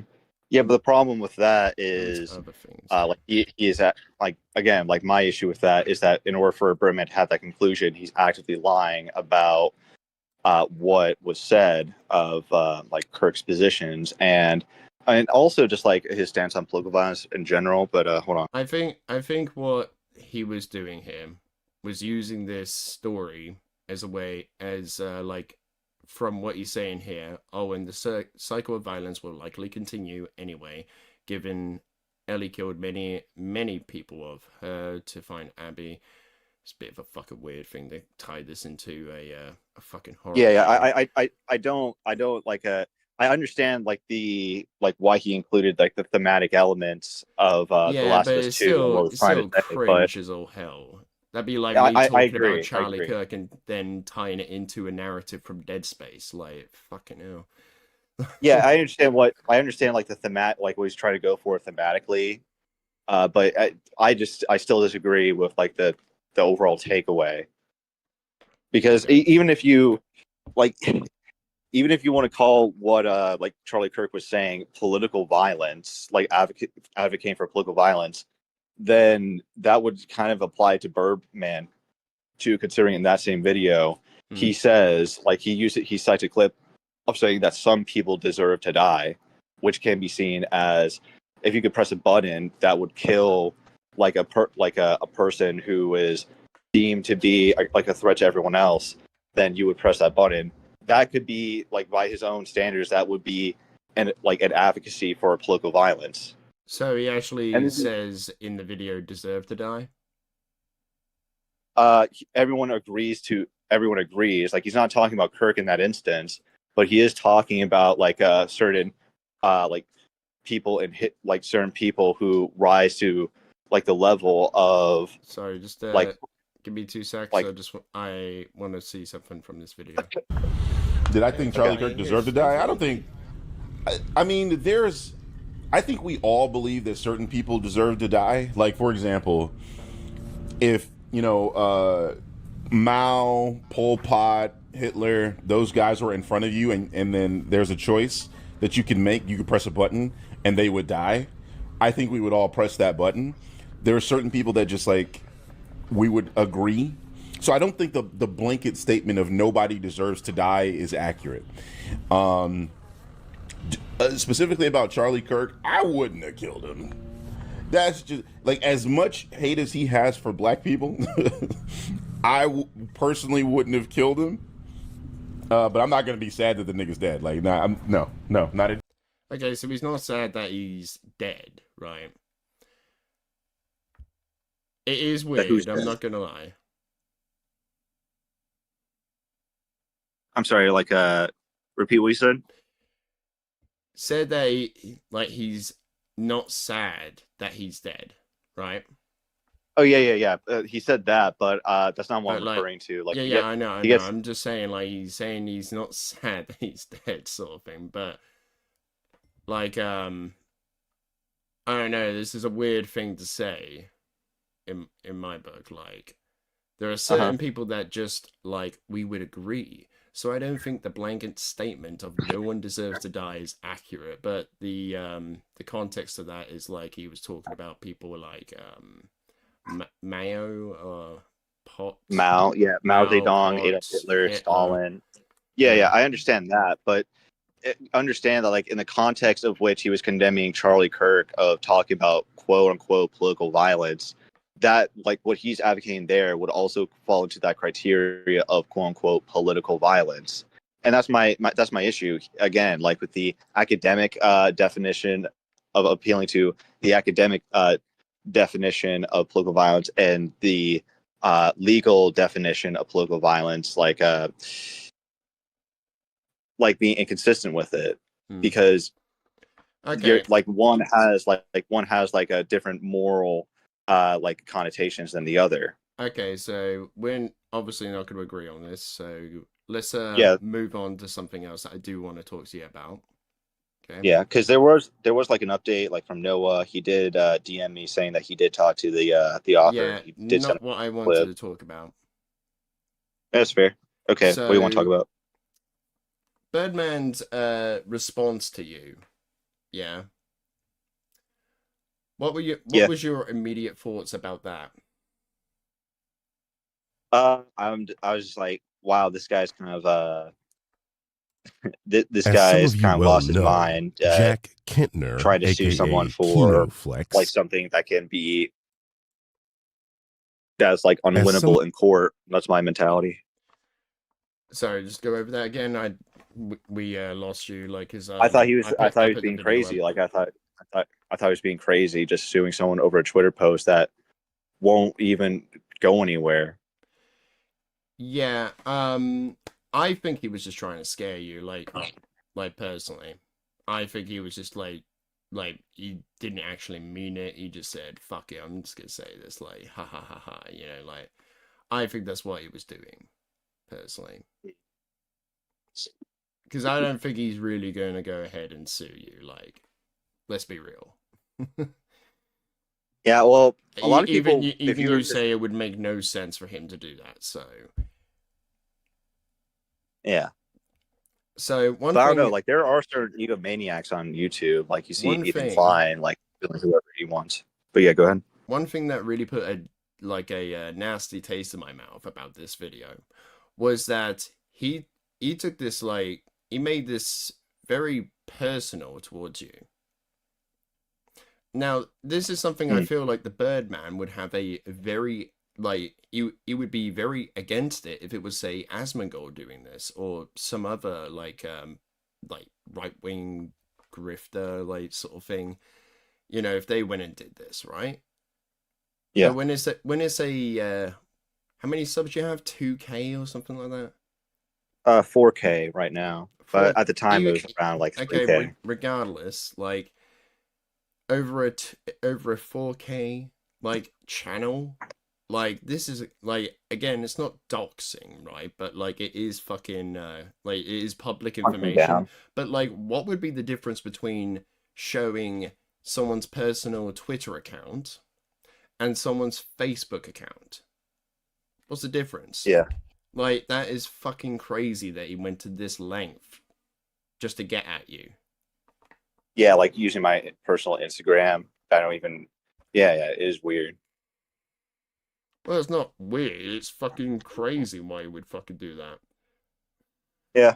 Which he goes around saying, oh, I don't care about this. I don't care about this. Bro, you showed his personal Twitter account in your response. You clearly care about this quite a bit. Because if you didn't give a shit, you wouldn't have even responded. Like, so yeah, like, the Birdman is, I mean, he's a prick for this, to be honest with you. It pisses me off. Yeah, and that's like something I think I covered in my first response to him over my Predator Badlands video, because, like, I feel as though I just need to make that whole first part because it's completely separate from any discussion around Predator Badlands, like the movie. He just entirely makes it personal. Yeah. Yeah, so, like, what is the Birdman's, like, sort of principles surrounding these things? Do you know? I don't think he has any principles. I think it's just like he makes it up on the fly because the ones that he makes public, not what you believe is his principles. Again, like I had to say, like, he's just entirely consistent, because if you look at my video, like he makes these points about like of me being obsessed with him because I made like a handful of videos responding to him, when he made his entire channel responding to CinemaSins, and now he's and now it revolves around criticizing people he finds to be grifters, which are other people, which are other channels. Where I'm at on this is like, who's really the worst person? Is it someone lying about what they believe in just to get a quick cash out? Or is it the people that go to this length to respond to someone who had criticism for something that you believe he had intentionally made that the message of their video? Or like, you know, like, because you've made these shots at him before, right? I know that what do you call it, the videos about the critical drinker, but like, you know, he's seen these things from you, he's seen your videos, because let's be real, if you make a response to someone who's made a number of responses to you, then you're going to go and watch the responses to get like a to get like a feel for them and all that stuff, so you could respond to them as a whole, sort of thing, right? Right. You get the overall sentiment of, okay, so what's this guy all about? What's he saying about me? You know, la-di-da-di-da, you know, all that stuff. Mm-hmm. Like, I feel like the Birdman would even fucking like ridicule me because I'm talking to, they call you Doxoflex. Yeah, Tiny Flex, number of names. This is like how petty these people actually are. Yeah. Like, yeah. So, this is just crazy. Like, when I saw this, I was like, are you fucking serious? Like, I immediately thought he doxed you, but then it was like, oh, this is all public information anyway. But, like, my argument to that would be, okay, so it's public information. Okay, Birdman, what if your address was posted online by a Kiwi farmer? Can I just pull that? Well, guys, it's public on Kiwi farms. Can I just put that in my response to the Birdman here? Or would people go, no, you can't do that? If it's public information by what the Birdman says in this video or in one of his shorts, it's all public information. So it is all fair game here. The funny thing is that some of his fans have accused me of doxing the Birdman by using his face, even though he's been using his face. Like the photo guy that we just saw, who has a fucking face cam, is saying that you doxed him because you showed his face. He's not saying that.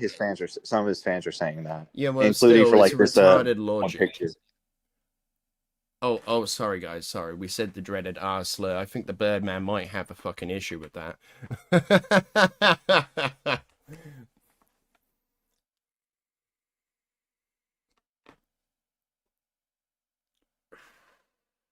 But yeah, just like, what a way to fucking open this response. Am I right, guys? Like, that is just a crazy fucking thing to put in a response to someone.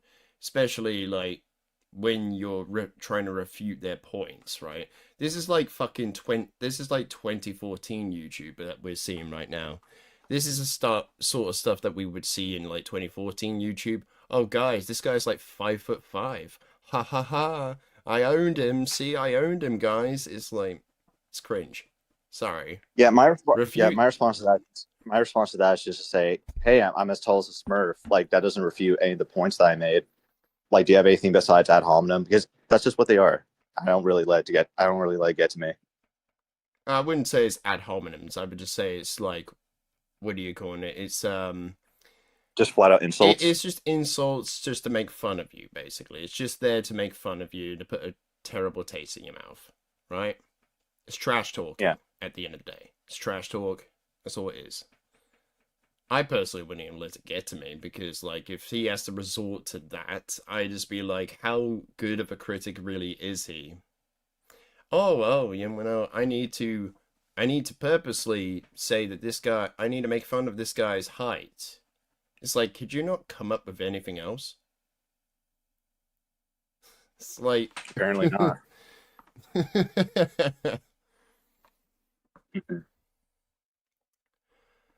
But yeah, I heard that you had an opportunity to speak to the Birdman, but you didn't take it. Why was that the case? Okay,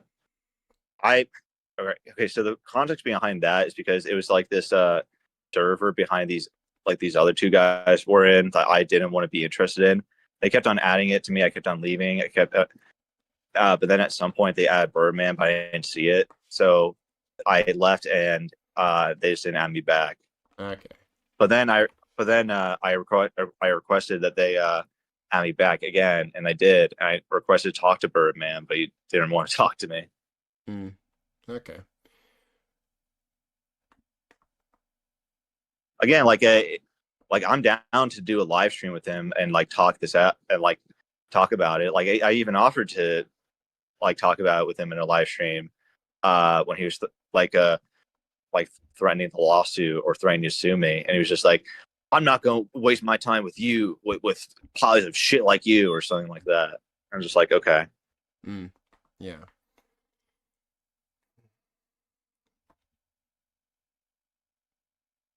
So yeah, is there anything else you want to talk about? No, I think that's it really. Like, what was the whole thing with Noah's response to you?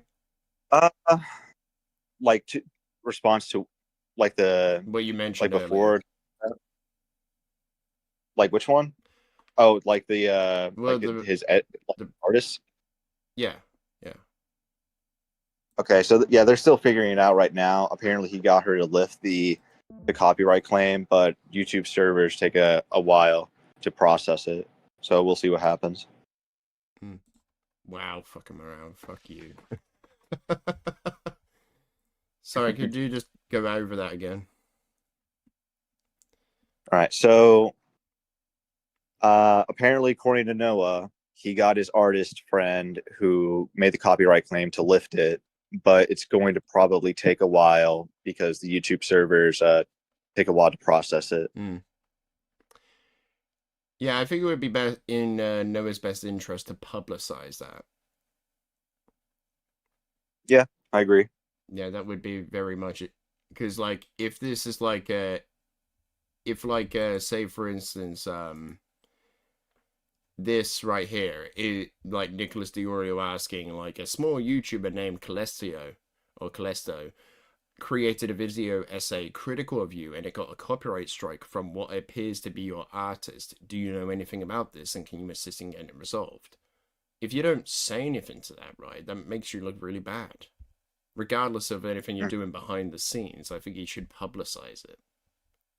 Say what I agree. What has been going down and all that stuff. But still, like, fucking over a PNG. Like, I'm sorry, but I don't believe that this. I don't believe the fucking artist, is stupid enough, to think that that constitutes as copyright infringement for a thumbnail to a video being critical of Noah. So I think what it is that this Kelesto guy pissed off this artist because this artist likes Noah, and because Noah was saying, oh, this is all lies and all that stuff, they just got really mad at that and decided to lash out. That's what it looks like to me.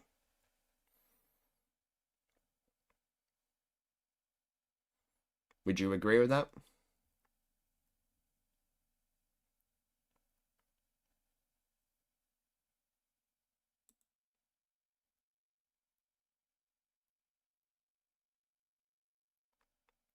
Don't worry, guys. He's not silenced. He's just muted.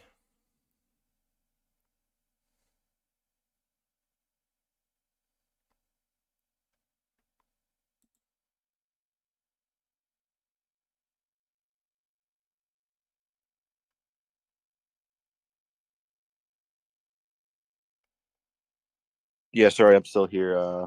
What'd you ask me? I said, would you agree that with my take of like this artist saw that Kelesto was being like critical towards Noah, and because Noah was saying like it's all lies and all that stuff, or like something, or like he took him out of context to make a point or something like that, that pissed off the artist who likes Noah. That annoyed them or pissed them off, and that's what motivated the copyright strike. Would you agree with that? I mean, I don't want to be an armchair like therapist, like for someone I don't really know. But Noah did send us like a screen recording that I'll look over. But yeah, like just knowing like Noah's audience in general, I would say your hypothesis is probably correct. Yeah. So I want to see repercussions from this, right? I want to see something being done about this to make sure it doesn't happen again. Like, this is completely fucking unacceptable. Like, you know, like we all use like the art of somebody else, right? Like, say for instance, if I make a video on Tactical Templar, obviously I'm going to use his profile picture in the thumbnail. It makes sense, does it not? Like, so you can't be striking somebody because they put Noah's like avatar in the thumbnail. It's just ridiculous. Yeah, it's a terrible standard or precedent that's being set all around if we let it happen. Yeah. But anyway, I'll let you head off, Keno, and all that stuff. Yeah, I am at work, so I thought it was gonna be a quick call, but like it took longer than expected. Yeah, but sorry. Hey, like thanks for having me. Yeah, no worries, man. You're good. Yeah, cheers for coming Peace. on. All right, see ya. All right, guys. Sorry, that went on for quite a while, didn't it? Like, there was quite a few things I just wanted to talk to Keno about while I had him on here. So, yeah, this whole thing with Noah and his artist is completely, well, like, it's disappointing, but, like, I'm glad that there have been some, like, some strides forwards from this, right? I'm glad that this has happened. That apparently Noah and has talked to his artist friend, has talked to Kelesto or whatever, and they have resolved this behind the scenes. But I do think that this does need to be publicized so that the rest of the people know, right? So everybody else knows. It's as simple as that can be.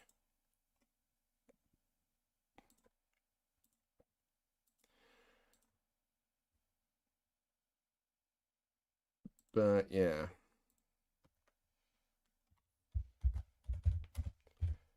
It's gonna give him a bell if he's around. See what he thinks about this whole thing.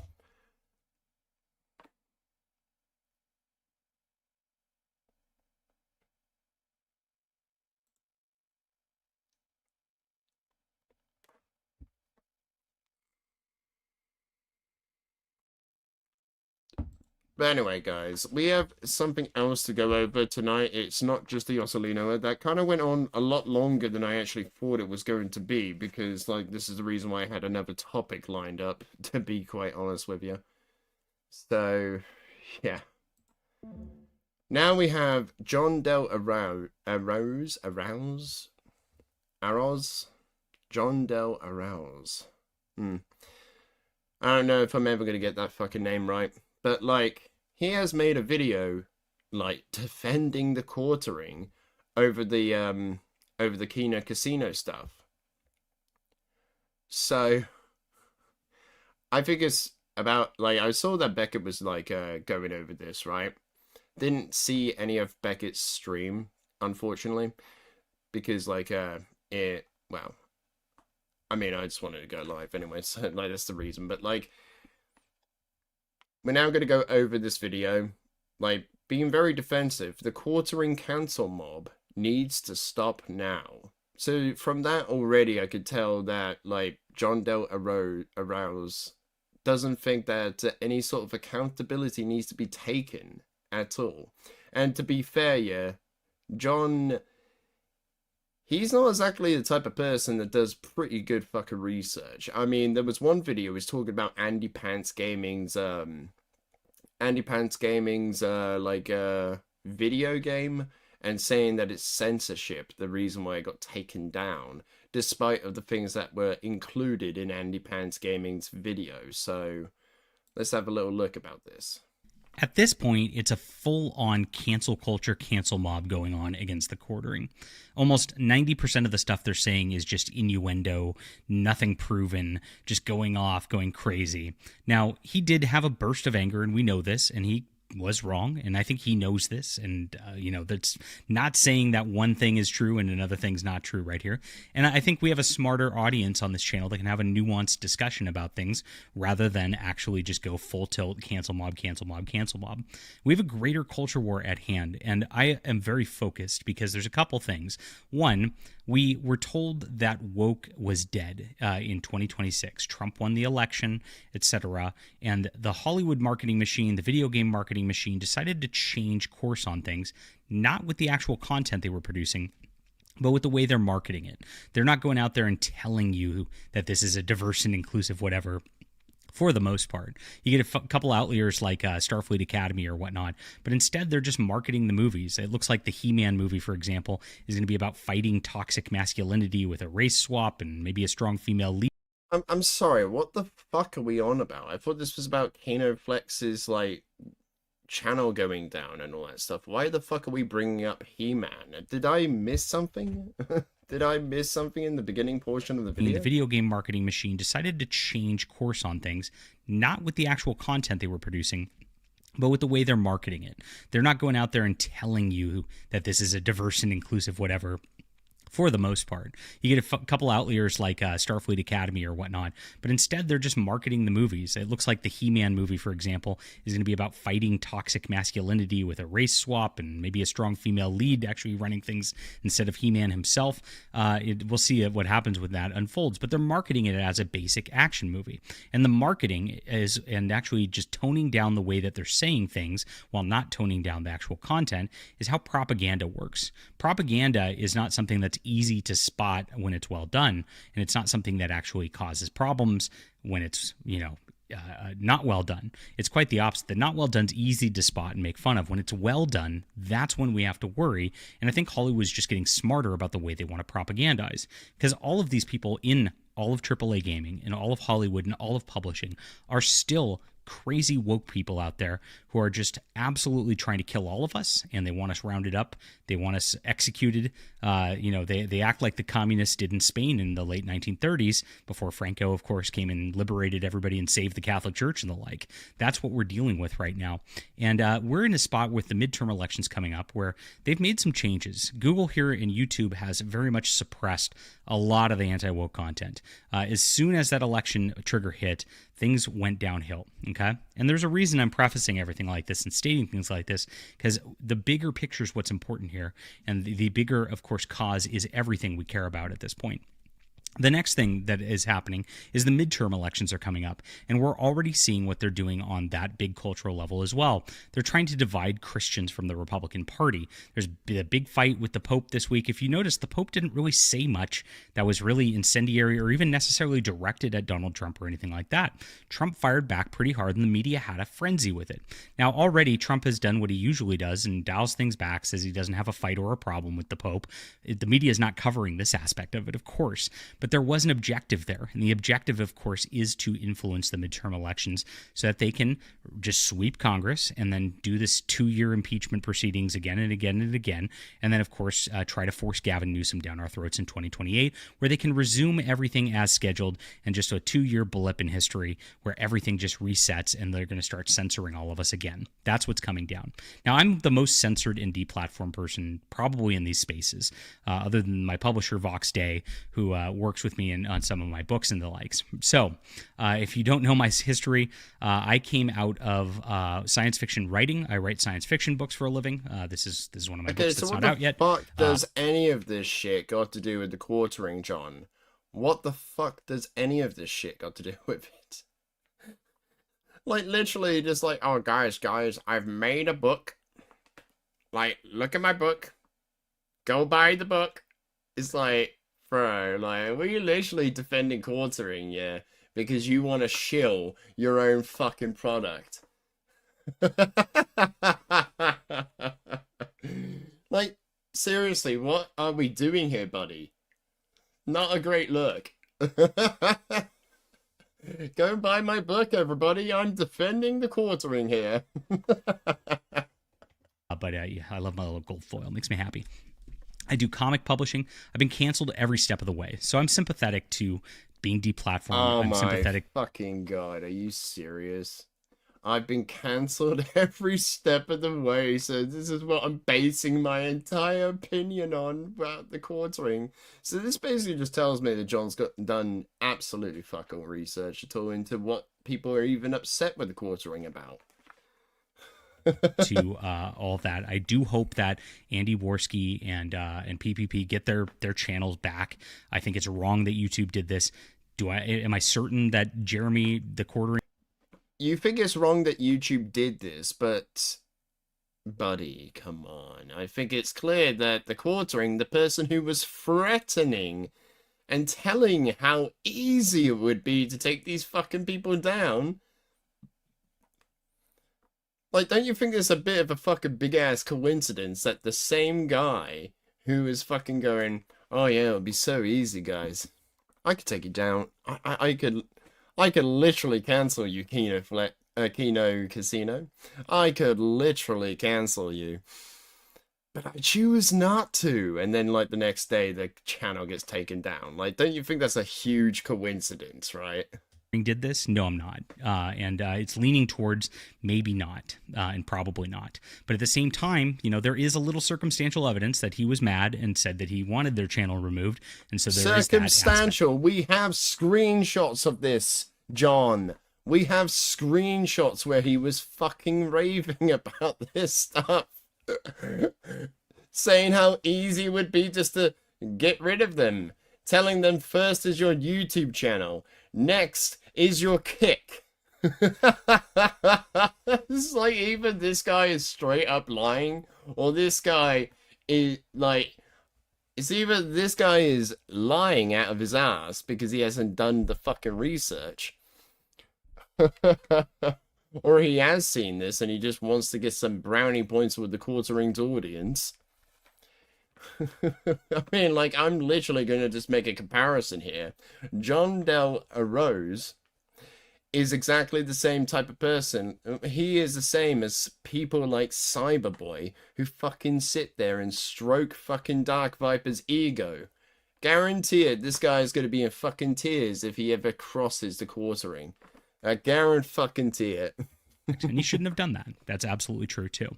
So like I said, we're going to have a nuanced discussion on it with the real objective in mind. Now, my objective is to save the culture and actually fight the culture war. What does that mean? Actually push things toward Christianity, actually push things towards conservatism. Fucking shut the fuck up with the whole Christianity fucking garble. We all know you don't actually give a shit about any of that stuff. I mean, like, where was the talks about Christianity prior to everyone else doing it? Where was the talk about the Christian, like, the religion, like, prior to every other grifter out there saying, guys, I'm actually really big on Christianity. I never told you because I thought you guys would laugh at me, but really, I am a hardcore Christian. Like, seriously, it's just become so fucking cringe whenever somebody, like, goes like, guys, I'm really big about Christianity right now. And change the way that our culture is looking all the way around. Now, that means I want everybody on our side. And also, in the quartering's emails, right, with YouTube, he has issued out privacy complaints, and I think there is proof that he did report the video. Ski and PPP are nominally conservative-ish on the side too. I want them to win. Jeremy the quartering is nominally conservative on that side. I want him to win. I want us all to win because, look, if people are in these circles... So you want the quartering to win this controversy, right? This drama. Because he's a fellow Christian or some shit. Am I getting that correctly? Like... Now, that means I want everybody on our side to win. Worski and PPP are nominal. I want everybody on our side to win, regardless if they're in the wrong. What a twat. What a twat.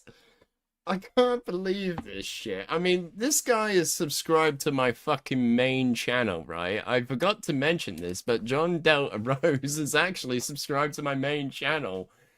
And he's giving out this garbage fucking take. Oh, guys, this guy is on our side. He's a Christian. He's a right-winger.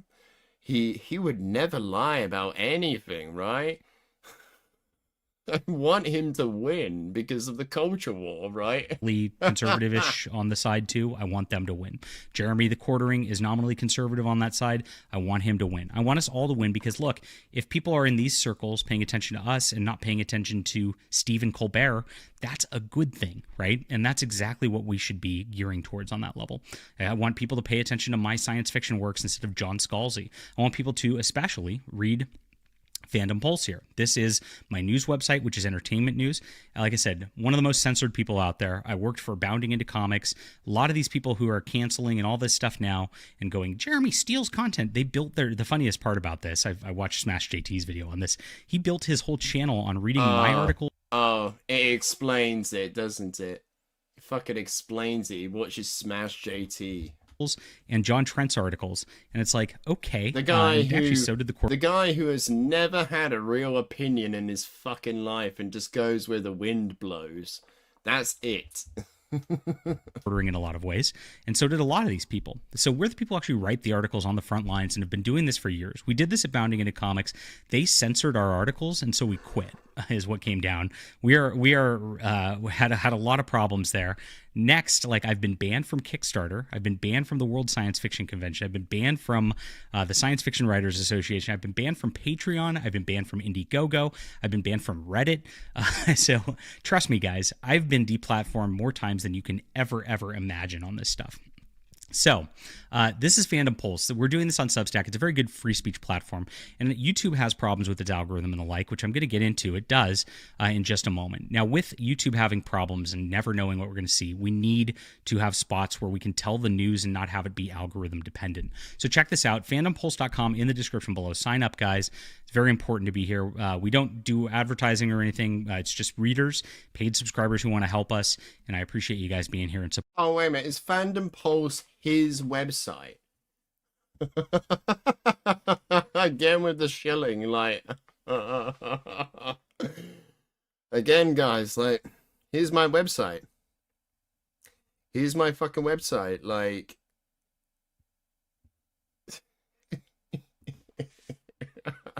I'm defending the Quartering, guys. Here's my website. Come in and have a look. I swear, if most of this video is just going to be him shilling his own shit, fuck me. God help us. Supporting what I do and what John Trent, who, again, wrote all the articles that all of these guys read and built their channels off of as a thing. So, as this has gone along, there's been a lot of innuendo just in Jeremy's personal life and all that stuff. I find that stuff to be nasty, to be toxic, and like, geez, stop it. It is something that, like, it's appealing to the lowest common denominator. Sorry, but when the Quartering makes this shit public, right? Or when somebody else has made it public, don't you think it would be like if you're going to make something public about your own personal life, right, yeah, in your own streams, and you talk about all your personal shit, right? You've got to expect people to make fun of you. It's as simple as that can fucking be, right? It's not like fucking Kino Casino was digging, like, doing some hardcore research and, oh, I found their Facebook account. Oh, look at this, guys. Haha, let's make fun of them. No. Like, come on, dude. You're making it sound worse than it actually is. Low IQ monkeys who want to fling poo all over the internet. And, of course, just cause problems for everybody. They don't have... Says the guy who fucking defended Andy Pants Gaming. When Andy Pants Gaming put fucking lolly in his video game. Like, what the fuck are we on about, dude? an objective in mind and the like. So this is where we're at right now. It just keeps going and keeps going, and they're inventing things over and over and over again. I saw Stuttering Craig trying to go on Camelcast and complain that he wasn't giving a co-host spot with the quartering because his channel was too small, and then trying to dunk on him for that. It's like, okay, Stuttering Craig, you do the exact same sort of stuff, and that guy tried to cancel me as well. And Stuttering Craig, Smash JT tried to cancel me, Geeks and Gamers tried to cancel me. I've been through this whole block, and these are the same people doing the same thing. When they see somebody who's on the right, they smell blood in the water. And it doesn't matter what's said. It doesn't matter what was actually done. We still don't know any of this stuff. No, and, what Smash JT does, he bases his entire belief system. Oh yeah, Josh, like this guy hardcore defended Andy Pants Gaming's video game, saying it was censorship that fucking platforms were taking it down. Despite of what was even in the fucking thing. It just showed, like, John Delta Rose does fuck all research into anything, and he'll just state his opinion to be a fact. That is literally all this guy does. So it's not a fucking wonder why anybody wouldn't want to associate with this guy. Like, I mean, Jeremy says he didn't strike them. You can believe him or not. It wasn't about striking. It was about false flagging the channel. It wasn't about a fucking strike, you idiot. Again, it just goes to show you how much research this guy does. Scenarios one, if he did it and he's saying he doesn't, that's bad, and I hope he understands he shouldn't do that, and I hope he says that striking channels is bad. That's the one thing that we want out of the outcome of it. If he didn't do it, then this is all something that's absolutely crazy. Now, YouTube causes problems, and it does all the time. Yeah, if you don't know, YouTube's been taken over. I don't buy that for a second. You want to know why? Because this shit, he was fucking hyping this shit up on Twitter, crashing out about it, right? He took it to DMs with the owner of Kiwi Farms to try and, like, facilitate some sort of, like, deal with Kino Casino. Like, and and in those DMs, he made it very clear of what could happen if they were not to follow through with the with the peace offering sort of thing, right? So is it any real surprise that people think, that it's the quartering who has like false flagged somebody? By an AI algorithm. And what the AI does is it's been sweeping and removing a lot of channels all the time. I know people in these circles who had their channel removed for ban evasion, just like this, for no reason, who didn't even have other accounts. And so YouTube's doing this. They have an AI. You can't get to a tech support. You can't get to anybody. There's a problem with that. And YouTube does this frequently. They remove people for all sorts of reasons. They remove content for all sorts of reasons. I get people emailing me saying, you're censoring my comments on your channel. And it's like, I don't even moderate any of the comments. Okay. What is your proof that this was just a YouTube issue, not a content creator issue? Like, how have you come down to this conclusion here at all? So no, I don't, but YouTube does remove them just by themselves. And so that is a thing that, like, what's the most likely situation here? Occam's razor. We have somebody in Jeremy Hambley who is pro free speech generally. He complains about getting canceled and getting his stuff flagged regularly. He's very anti-flagging all the way through, and he's moving to platforms like Rumble and stuff like that where less of that sort of thing happens. So is it more likely that he just like is going through and just hitting flag all the way, or is it likely that YouTube just did something and he was mad and that was the case? The next scenario here is maybe one of his fans did it because Worski and them were going hard on him. That's something true. That could very well have happened. They might have gotten flagged a bunch, and so the algorithm just got hit, and that was it. This happens to my stuff all the time. A lot of my stuff's been suppressed lately if you go through my channel, because I actually have a false flag copyright strike on my channel, and it's happened before. I've actually had the group who runs Warhammer. False flag? A false flag? Sorry, but like, using your own logic, how do we know that that is a false flag by someone's random viewer and not just something that YouTube's just picked up on? How do we know, sir? 40K Games Workshop, false copyright strike my channel just for talking about their products. I don't even play videos or clips or anything on this channel because I know better.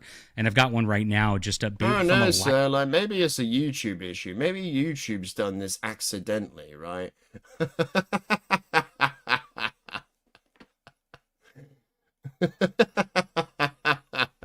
Live stream I did from years ago where some guy just tried to claim like a video clip I played. Literally, John, you are just the same as fucking Upper Echelon Gaming, and that's saying something, right? Because Upper Echelon Gaming like defended Pirate Software because he got shit for a fucking bad review of Doom Eternal.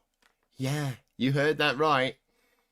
Upper Echelon Gaming defended Pirate Software because he got shit for a bad review on Doom Eternal.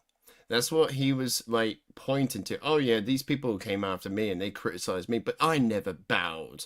I never bowed down to the masses. That's what he was basing his whole defense over, like Pirate Software. So this is very Upper Echelon coded, okay?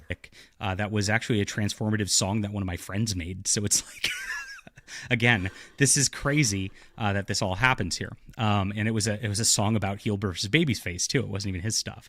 So pretty wild stuff that's what goes on this platform, and it's a lot of stuff that's a lot of problems. So given all of that, and given YouTube, I'm inclined to give anybody who's on the right or nominally on the right the benefit of the doubt, and I think that's important here, and I think we should do that. And honestly, we should stop the infighting as much as possible. What I would love to see is I'd love to see these guys talk privately, and which I know never happens, and just be like, hey, look, we've been through this.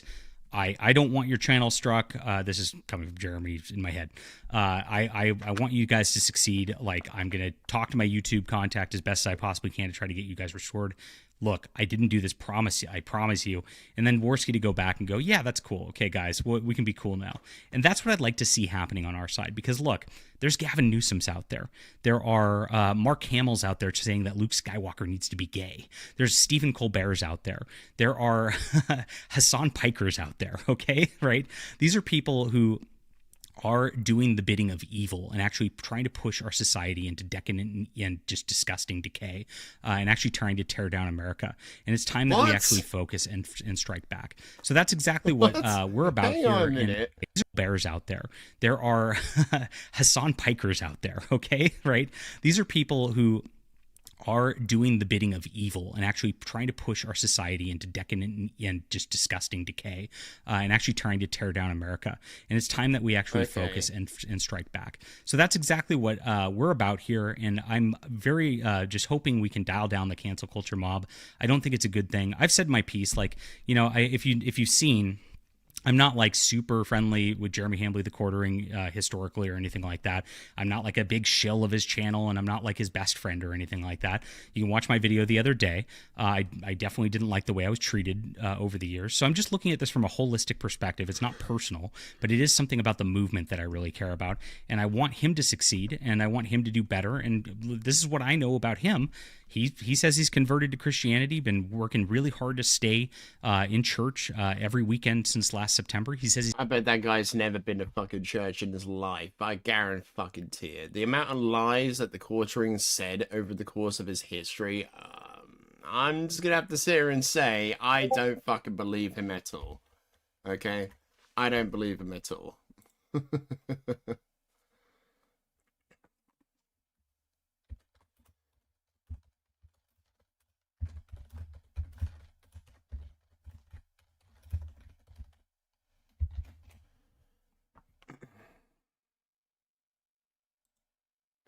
So yeah, I don't believe anything that you say that the Quartering is like going to church and all that stuff. I just don't believe it. he's quit drinking. This is a good thing. We should be encouraging him on a journey that I hope actually yields better fruit from him, so that he can be a more powerful influencer for us, for the culture, because we have to win these midterms. There's nothing more important right now. Do you agree with me? Well, I'm going to get some angry comments and watch. I didn't say anything I think is controversial in this video or should be controversial whatsoever. This is the truth, and this is what we should be doing, and this is how we should all act as Christians. Leave a comment down below with what you think about this. Please hit the like and subscribe button. Try to do by leading, and of course do my journalism here, guys. Fandompulse.com. And this is not what Christianity is about. Oh my god. Didn't he shut down people's channels, costing them their livelihood? No, I think he needs to learn his lesson. That giant ego needs to deflate. Nope, he brought this on himself. He is what he has denigrated for years. No, I wrote him 8 years off. I wrote him off 8 years ago. He is the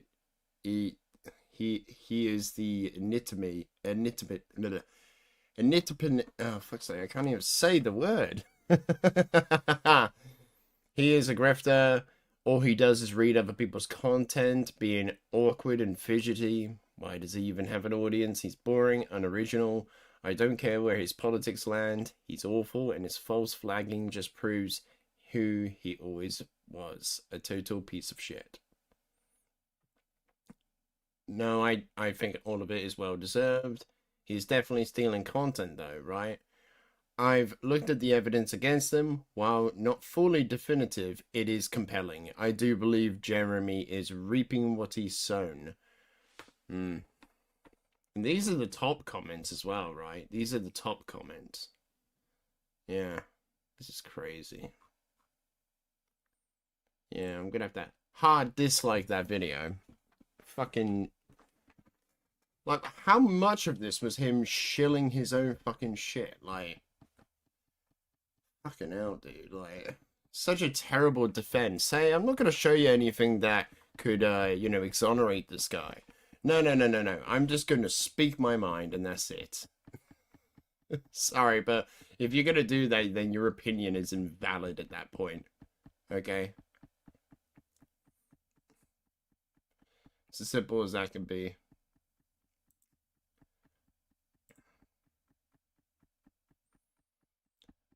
Well, that is it for the John Doe Arroz stuff. But maybe we could have a little look, right? Maybe we could have a little look at the, because we talked about this earlier, right? We talked about this. We talked about this, guys.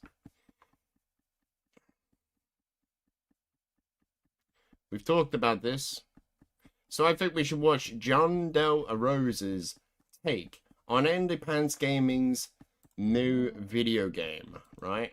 Some of the worst gaming censorship is going on right now, and it drives me a little crazy because there's all these YouTube grifters who made so much stink crying censorship because Melanie Mack said she didn't like a video game, and she doesn't have the power to censor any video games, so it didn't make any sense. And then, of course, I said, don't cancel Melanie Mack over her opinion on a video game. And so everybody cried censorship at me when I never even referenced said video game.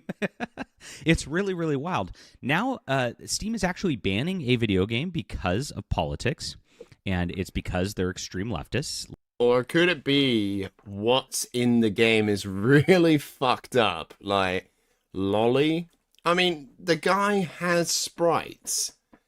Like, say, for instance, in one scene, there is a fucking truck.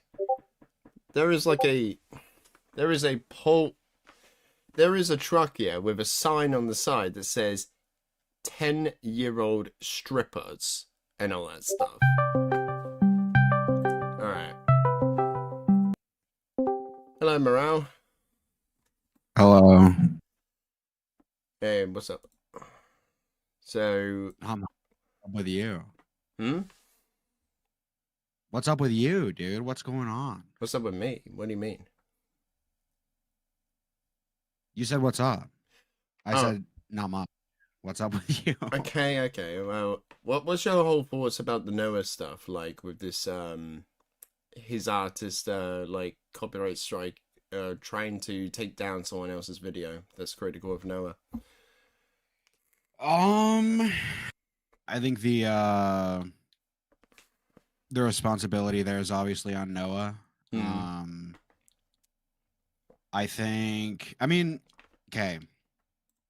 If you do art for someone like that, the art is no longer yours. You don't get to copyright claim like fan art. I think that's ridiculous because you're making art of someone else's thing. Well, it's not. Right? It's not even fan art though. It's his like it's his character he uses in his videos. I don't even think that's like I just don't. I don't think it's on the. I don't think it's on the like the grounds for copyright striking someone's video. I mean, same like principle, right? Like it's not your art at that point. I don't think you get to copyright strike anything that includes that. And then even past that, like, is it a just copyright strike? It's like, no, it's a thumbnail. It's obviously transformative. I don't know. I mean, optically, it's just like terrible. It's a terrible look on Noah. And ultimately, I do think it's his responsibility, especially if this is like the second time that this has happened. He has like an unhinged like viewer / fan or whatever that's like taking down shit on his behalf. Is the first one you're talking about the Simon guy? I'm not sure. So Simon talked about there was another instance where someone made like a meme or used it in like another video or something, and then the artist took it down, and it was another controversy. I'm not too sure, but I know I just watched Dicker's stream and I kind of heard it in the background. So I'm pretty sure that this is like the second time something like this has happened. I didn't even know about the first time, so. Yeah, it was something about a hate video. I mean, maybe I'm obviously, I don't know. I don't have fucking proof right in front of me, so I could be, misremembering. Yeah, whatever. Yeah. But yeah, I'm pretty sure this is like the second time. But yeah, it's obviously on Noah. I don't know, dude. This is like. I mean, like, I'm just like, I am kind of shocked that this has actually happened, sort of thing. Like, I thought that these people were like really soy and all that stuff, that they would never do anything like this, and yet here we are.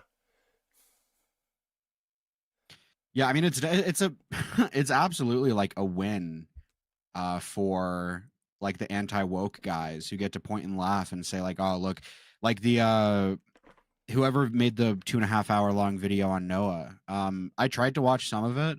Like, just politically, I disagree with this guy. I disagree with a lot of his media takes, but he's won basically, like completely. Yeah. By being able to like shit on Noah for this, he's just absolutely won. Like what I said, like despite of how you feel about Kelesto, like all this seeks to do is give him sympathy. Yeah. So, like, despite of anyone's like opinions, oh, this guy is like a retard, this guy is this or that sort of thing, like an unjust copyright strike to someone's channel or an attempted one is like something that's just gonna make him look like a victim, basically. I just don't really get what the game plan was, but I guess like from like chatters or something like that, or artists, they're not really thinking 100% on what the plan is here. Yeah, it's I don't know. With Noah, it's like he absolutely has the perception of like someone who is more woke, more soy, whatever. So like to see Noah act the way he does in terms of like, because I don't think it's like a fucking autism thing. I think he absolutely knows what he's doing, and like the the way he's acted is just insanely malicious. Like, I remember when Dickers asked him, like, okay, is there any instances of you plagiarizing that we don't know about? He says no. And then a week later, more instances come out. It's like insanely malicious thievery. He's talked shit on plagiarism in the past. It's just, it's really bizarre. And then to see his fan base, obviously they're outwardly like very progressive, but then they're acting in like such a weird, malicious way. It's very bizarre. I don't really know what to make of it all. But I think I agree with you in that way, I guess. Yeah. Like,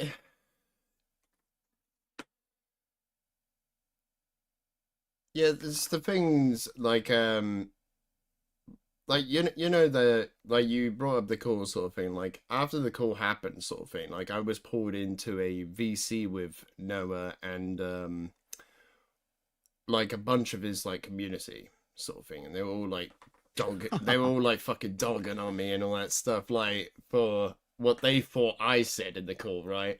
But the funny thing was here, they couldn't even tell who said what they were saying that I said, sort of thing. Because like I was like, no, that's what Dickers said, and it was like Noah literally said to me, "I'm not gonna lie to you, British. Like you all just sound alike to me." Like apparently me and Dickers have the same sort of accent or something like that, which is ridiculous. That's epic. That's awesome. That's awesome. I mean, I'm sure that's a dig at Dickers than more dig at Dickers than me. Yeah. Probably. What that was that a call that was streamed? Because I know he did one call after the fact. Was that like a post talk call that wasn't streamed? That was a post talk call in his Discord server. It was not streamed. That was okay. Was this basically a thing of him that was directly before his second stream where they all went on and talked about like how it's not nice and all that stuff, right? That was so fucking bizarre, dude. Yeah, like his chatters coming on as like spokespeople. It's like, dude. After I got off, right, or just before I got off, I told Noah, like, I was like, no offense to anyone here, but like, don't listen to what your community wants you to do, sort of thing, in like the heat of a drama. Like, you know, just work on your response and then that's it. Like, and then like half hour later, I think it was, like, I see he's gone live again. I'm like, what the fuck's going on here? I just think that Noah listens way too much to his community about what like lets them make like a decision for him, sort of thing. I don't even know if it's that, like the decisions he makes are just so like fucking weird. Like I don't know. It's just like seeing the choices and the things that he says and stuff. It's just so fucking bizarre. I don't get it. I've never like looked at that side of, I guess, commentary or whatever. I think the only time I knew Noah is when I was doing my Templar video. Templar like offhandedly mentioned Noah, and I was like, oh, okay, there's this. Yeah, according to Templar, like OtterlyNoah. According to Templar, Noah tried to dox him. Are you mistaking that for Perry? Because I know he said that about Perry, or did he say that about Noah too? He said it about Noah too, but all Noah said was Christopher, and that was it. Oh, sure. Yeah, I mean, it's a weird position where I know that Perry saw that from one of his older videos where he had his Twitter handle as Christopher, but like when hearing Noah say it, and maybe this is like a bit too malicious, I'm not sure. You need to tard wrangle me here. But like, I don't think that OtterlyNoah was going into this guy's old content and like seeing his Twitter handle in this one niche one-off video that Perry found. He probably just went to fucking Kiwi Farms and found it, right? Possibly, yeah. Yeah, I don't know. I mean, again, doesn't make it doxing because he tied the name to himself or whatever. But like, at worst, it was just like a first name thing. That was it. No, sure. I think what my point is if that wasn't already a public persona of Templars, like I think Noah just got lucky, right? Yeah. He had to have, because I don't think he's like, okay, this is public, whatever. He had to have just gotten lucky. And it's kind of crazy. Like we were going over like the Birdman, if you've heard of him. Like we were going over that with Kinoflex. Yeah. In his response to Kinoflex, he made the argument like he showed Kinoflex's personal Twitter account where it has his name, his picture, and his like address, not address, location on there. Like and that was in direct response to Kinoflex, like a take that Kinoflex had about the critical drinker. Like, and his argument is, well, it's public, you know. But it's like, for me personally, I think that's a line that they wouldn't, like, if this, like, say for instance, if the critical drinker was to have done this, I think the Birdman would have had a massive issue with it. But because it's like, the issue with docs information is it's all public, right? So the excuse that it's public doesn't really well, that's what I was saying to Kino. It's just like, okay, so let's say for instance the Birdman's address is online, right? It's on Kiwi Farms. Well, it's on Kiwi Farms, I could put it in a video, right? It's like it doesn't matter if it's like public. It's still not great. I agree completely with that. It's still not great. Like there's this genre of like lefty creators. I don't know if you remember this. Do you remember Scotty Fitness? A while ago he got into controversy for the doxing stuff as well. No, I don't remember his name. No. Okay, well I mean you'll be able to put two and two together here. Basically, like there's this genre of like I just like trying to like, I don't know how to put it other than like intimidation by via doxing, via whatever. It's just like, and I found this of you. I found this thing that you posted. And it seems like that's kind of the genre that these people are in. Like they're very willing to cross the line, I guess, into IRL stuff, into, you know, whatever. Whereas like they would expect other people not to. It's very, very, very weird, because you would expect, again, just politically, I guess, that these people would be against that. Yeah, it's just very hypocritical.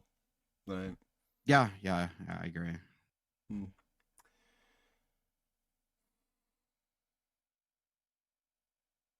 But yeah, apparently, according to Kino, he's been made aware that this has all been handled privately, like that Noah is taking steps to correct this issue. Like with the artist and Kelesto. Yeah, better than not.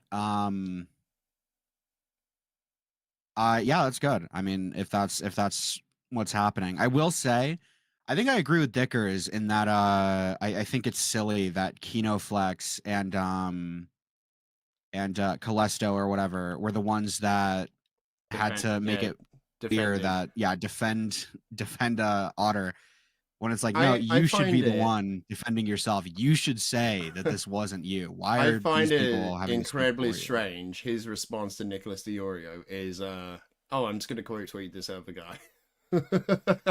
You could just say it yourself, right?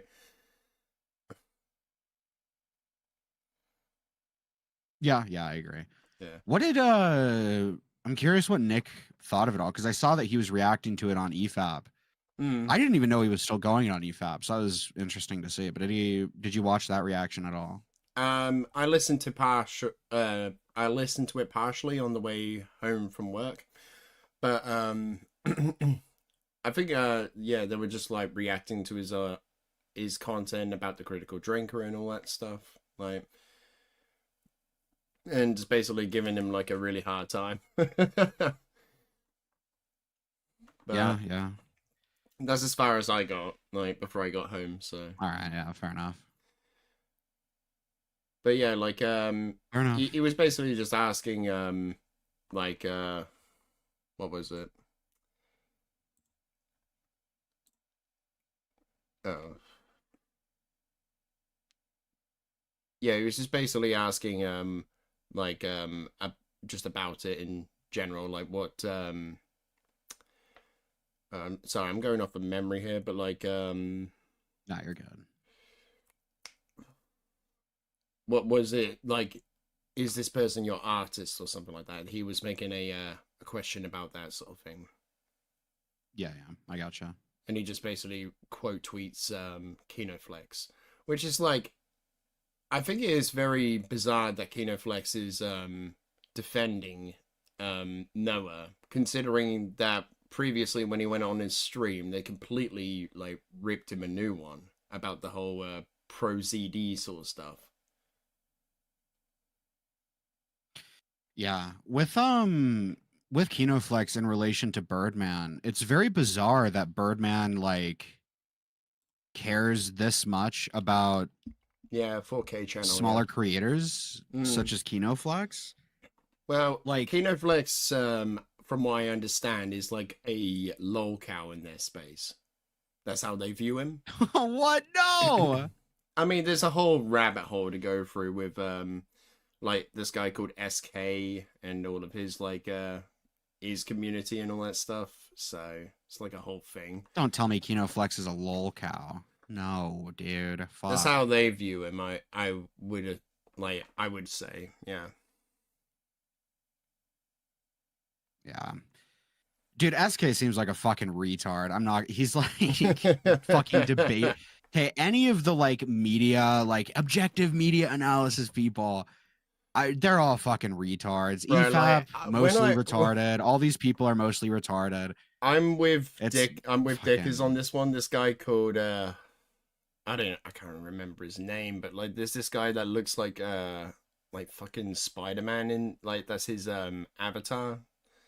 Like it looks that's like SK, isn't it? No, not SK. That's like 2099 sort of like sure. Spider-Man. Like I'm talking about the other one, the normal one with like the white the white symbol on the chest and all that stuff, if you remember.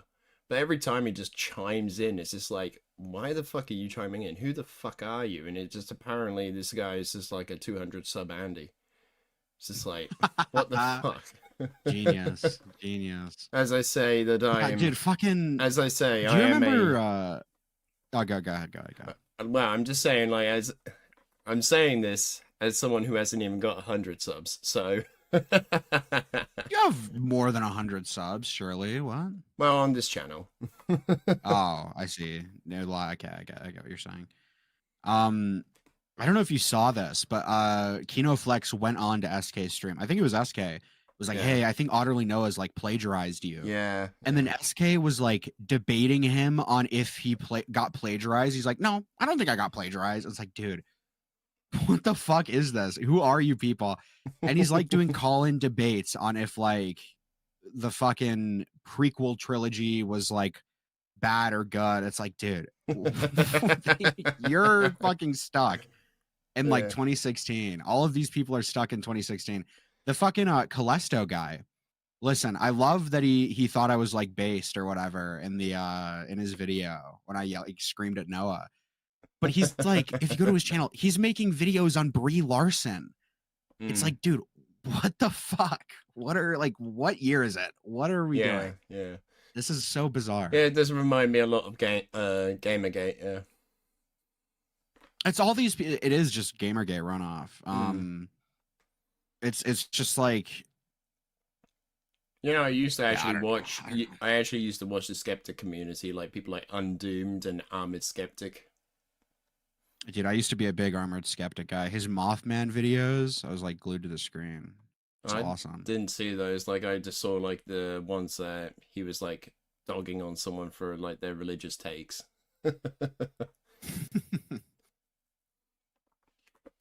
But yeah, like I've seen a couple of SK's videos on like certain dramas, and he's like, guys, I don't like drama. I don't like drama. And then when he explains the actual drama to you, it's just like, this could have been better handled in private, I think. Like, like there was this one guy called Colin, right? Who basically like quote tweeted someone getting really upset because someone's username in Marvel Rivals was called Jew Genocide, and he was like, genius. Yeah, like a 26-year-old only just found out that there are edgy usernames online, and SK took great offense to that, took it to the DMs, and was like trying to get him to like was trying to moralize what he said and all that stuff. So is SK like a lefty in that yeah, space? I would say so, yeah. Yeah, this is like an entirely different world. I'm like in a zoo right now, like fucking witness. Like I'm looking at the fucking orangutans. Like the drama these guys doing? Yeah, the drama channel is is perplexed by these people. I don't know what to get. Okay, first off, anybody that says I don't like drama, I don't want to make this video, I don't like drama, they're fucking lying. They eat it up. They like this shit. I mean, it's like, it's like what I've said to Beckett, sort of thing. Is like, these are the type of people, like gamers and all that stuff, like the gaming community or these media analysis communities out there. They will just turn their nose up at like anything to do with drama. But as soon as there's something within like their like sort of space or anything like that, they're like, oh yeah, now let's talk about this. Let's talk about the drama, guys. But I'm not a drama channel. I don't like that stuff, guys. I didn't want to make this video. Yeah, so fucking stupid. You want to make it. You want to talk about the fucking slop, just like everybody else. Don't fucking act like you're above it, bro. Killjoy told me what his one of his channel's names is. Like, and just the context here, he uploads people's like responses or apologies and all that stuff. Do you want to know what the channel was called? Oh, sure, I'd love to. A Dark Place. Genius. I mean, like, I probably wouldn't have thought of that, to be honest with you, at first, but yeah, it does make sense. I was in a dark place, guys. Yeah, that's so bizarre that who's the I just forgot it's on the tip of my tongue. Who's it, the lefty guy, the media analysis lefty that we just spoke about? SK, yeah. I don't know why the name escaped me there for a second. It's so bizarre that obviously, I guess he doesn't need to be lefty. I guess maybe this could be a misperception or something. But it's very bizarre that he's like a lefty and then didn't care that Otter plagiarized him. That's like, yeah. Again, like I don't want a moral frog or whatever, I mean, if he's gonna moralize someone, you think that these people would care, I don't know. Like, I will say, like, I have watched both SK's video and OtterlyNoah's video. And while OtterlyNoah does go into it a bit deeper than SK does, SK just does like a summary-based sort of thing. Like, he does a very surface-level job, while OtterlyNoah does more of like an expansive thing and shows things that SK didn't show. But, like, I don't know, it's just crazy that you like take like the same sort of arguments and just basically make them your own, right?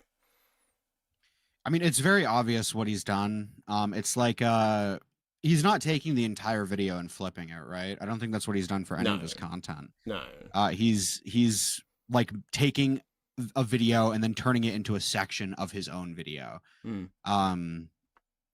It's like, also the standards for plagiarism, these people are so fucking bizarre. It's like, it needs to be word for word and it needs to be the entire video and it's like, just plagiarism is not like he fucking raped a kid or something. Like, it's fine if he plagiarized. Okay. Just don't do it again. Like, it's just fucking own up to it, move on. It's not like they're acting like if he plagiarized, then he needs to like be crucified or whatever. It's so fucking strange. Yeah, but these are the same people that get soy over saying that someone was a pussy because they couldn't handle a edgy username in a game. Oh, I mean, I guess that's true. Yeah. I mean, like, that was the whole thing I was talking about with the Collins World guy. Like they completely steamrolled him for that, right? Like it was it's just insane. And also because he trolled in their Discord server, which led them to have a fucking fireside chat over that. What? Yeah, there was a fireside chat because the guy says, "Oh yeah, well, I might as well just go and find a rope somewhere and all that." Wait, SK threatened to kill himself? Am I? No, not SK. Collins World, right? Not SK. Oh, yeah, Collins World was trolling and all that stuff. Like because pretty much what they were saying was completely ridiculous to kind of have that expectation that Collins World shouldn't be saying that stuff on Twitter. Yeah, okay, I got you. Yeah. Sorry, I was like, fucking, okay, yeah, I misunderstood. I understand now. Yeah, that's fucking strange. I don't know. The Discord shit is very bizarre. I mean, it doesn't surprise me that these are the type of people to, I guess, super... Moralize, yeah. Or not moralized necessarily, but, super invested in, Discord drama as well. Yeah. That's funny. Yeah, well, I thought it was quite amusing when I was watching that. I couldn't watch the whole thing because it was just bro, what the fuck even is this shit? How do you get upset over this stuff? Yeah. Is there anything else you wanted to touch on? I don't want to steal your runtime too much. Oh no, it's fine. We were just going over some of the John Del Arroz stuff. You know much about that? Not at all. I don't know who or what any of that is. He's basically one of these people that just states his opinion to be a fact, right? Like the whole culture war stuff. Yeah, he basically was saying about the quartering, oh well, he's a Christian, guys. I want this guy to win. The cancel mob needs to calm it down and all that stuff. Basically just defending the quartering without but the bizarre thing is there's what do you call it? Sure enough, the things that are shown aren't really definitive 100%, right? But you kind of can just get the he's sitting there saying oh, it'll be so easy for me to take down your channel, and first it'll be YouTube, then it'll be a kick and all this other stuff. And then suddenly the channel is gone. You can kind of put one and one together, but he just doesn't do that in his video. Constantly badgering on about fucking Christianity as well. It's just a whole bizarre thing. Yeah, that's that's epic. That's epic. This is related to, I'm guessing, the Keno Casino. The Keno Casino stuff, right? Yeah. Or tangentially at the very least, I guess. Has their account been reinstated yet, or is it still gone? I don't know. I think it might still just be gone at the moment. Lost That's media. Crazy. But yeah, I was mentioning earlier that John Del Arroz actually defended Andy Pants Gaming's video game. If you know anything about that. Yeah. God, that's that dude. Okay, I look at stuff like the video game, and it's hard for me to believe that Andy Pants is a grifter, kind of going to and from sides. Yeah. Because I know he did the lefty thing, but I feel like this is a bit too far to be Oh yeah, that was what I was kind of going on about in my video. I didn't really think he was a grifter because he just seems to have such a vitriol for the LGBTQ. Throughout all of his history, is the most consistent thing about him. Even when he was a left, I thought he was a pro LGBT at one point. Was he? Yeah, he like praised diversity in games. He was like, it's good that there's like gay people in this game. Yeah, I think that was like him saying like all of that stuff like to kind of be more like the middle ground sort of thing, right? Like he was saying like, oh yeah, you can have all this stuff, and I think that's really great and all that. But that doesn't mean that the left can criticize like all of these like games that have like scantily dressed women and all that stuff in them. Sure. I mean, I don't have the shit in front of me, so I'm not, gonna go too deep into it. Sorry. I mean, but no, I remember him being like super. He went from like progressive, lefty, woke, whatever, like happy to see LGBT representation, stuff like that, and then he turned that into like he went from that to what he is now, which is like gay people are bad, black people are bad, whatever. Obviously being a bit hyperbolic, but that's at least what I remember from his content. I didn't watch your video. I think I started watching your video. I didn't finish it. I watched some other guy made a video on him. It might have been yours, maybe. There was another one that can't remember his name, but like he made some claims that apparently Andy Pants Gaming had been doxing his community, which I thought was fucking bizarre because there's no names, there's no addresses, there's no nothing. It's just showing like a map with like red dots on certain locations, and that's it. Like a world map. That does not ring a bell, so I doubt it's that. But that's interesting, I guess. Yeah. I mean, that was like the first big video off of Andy Pants Gaming after the Axeman drama, I think it was. But yeah. There was one that I watched that I thought was good. I don't remember for the life of me who made it, but yeah, he basically made the case that this guy was like a grifter, like completely like when it was more popular to be like a bit more progressive, a bit more left leaning, that's what he was doing. But then when it wasn't so much, popular or so much beneficial to do that, at least from his perception, he very quickly changed tone and started being a bit more right wing. And then that's when he started the Andy Pants one, or started changing his content on Andy Pants rather. Did you know that you know what he says about transgender people, right? That they're all like pedophiles and all that stuff. Yeah. Like, did you know they also like when he was doing his like whole religious thing, right, back on his TikTok days, he did the exact same thing to like atheists.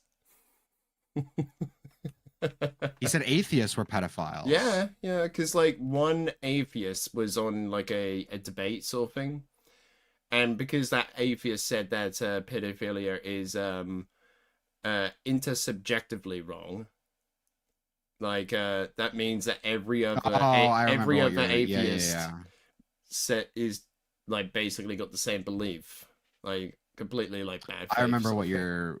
Yes, I did see that. So I was like, fuck, what? I was trying to look back before he did the right wing shit, but yeah, no, I remember exactly what you're talking about. Yeah,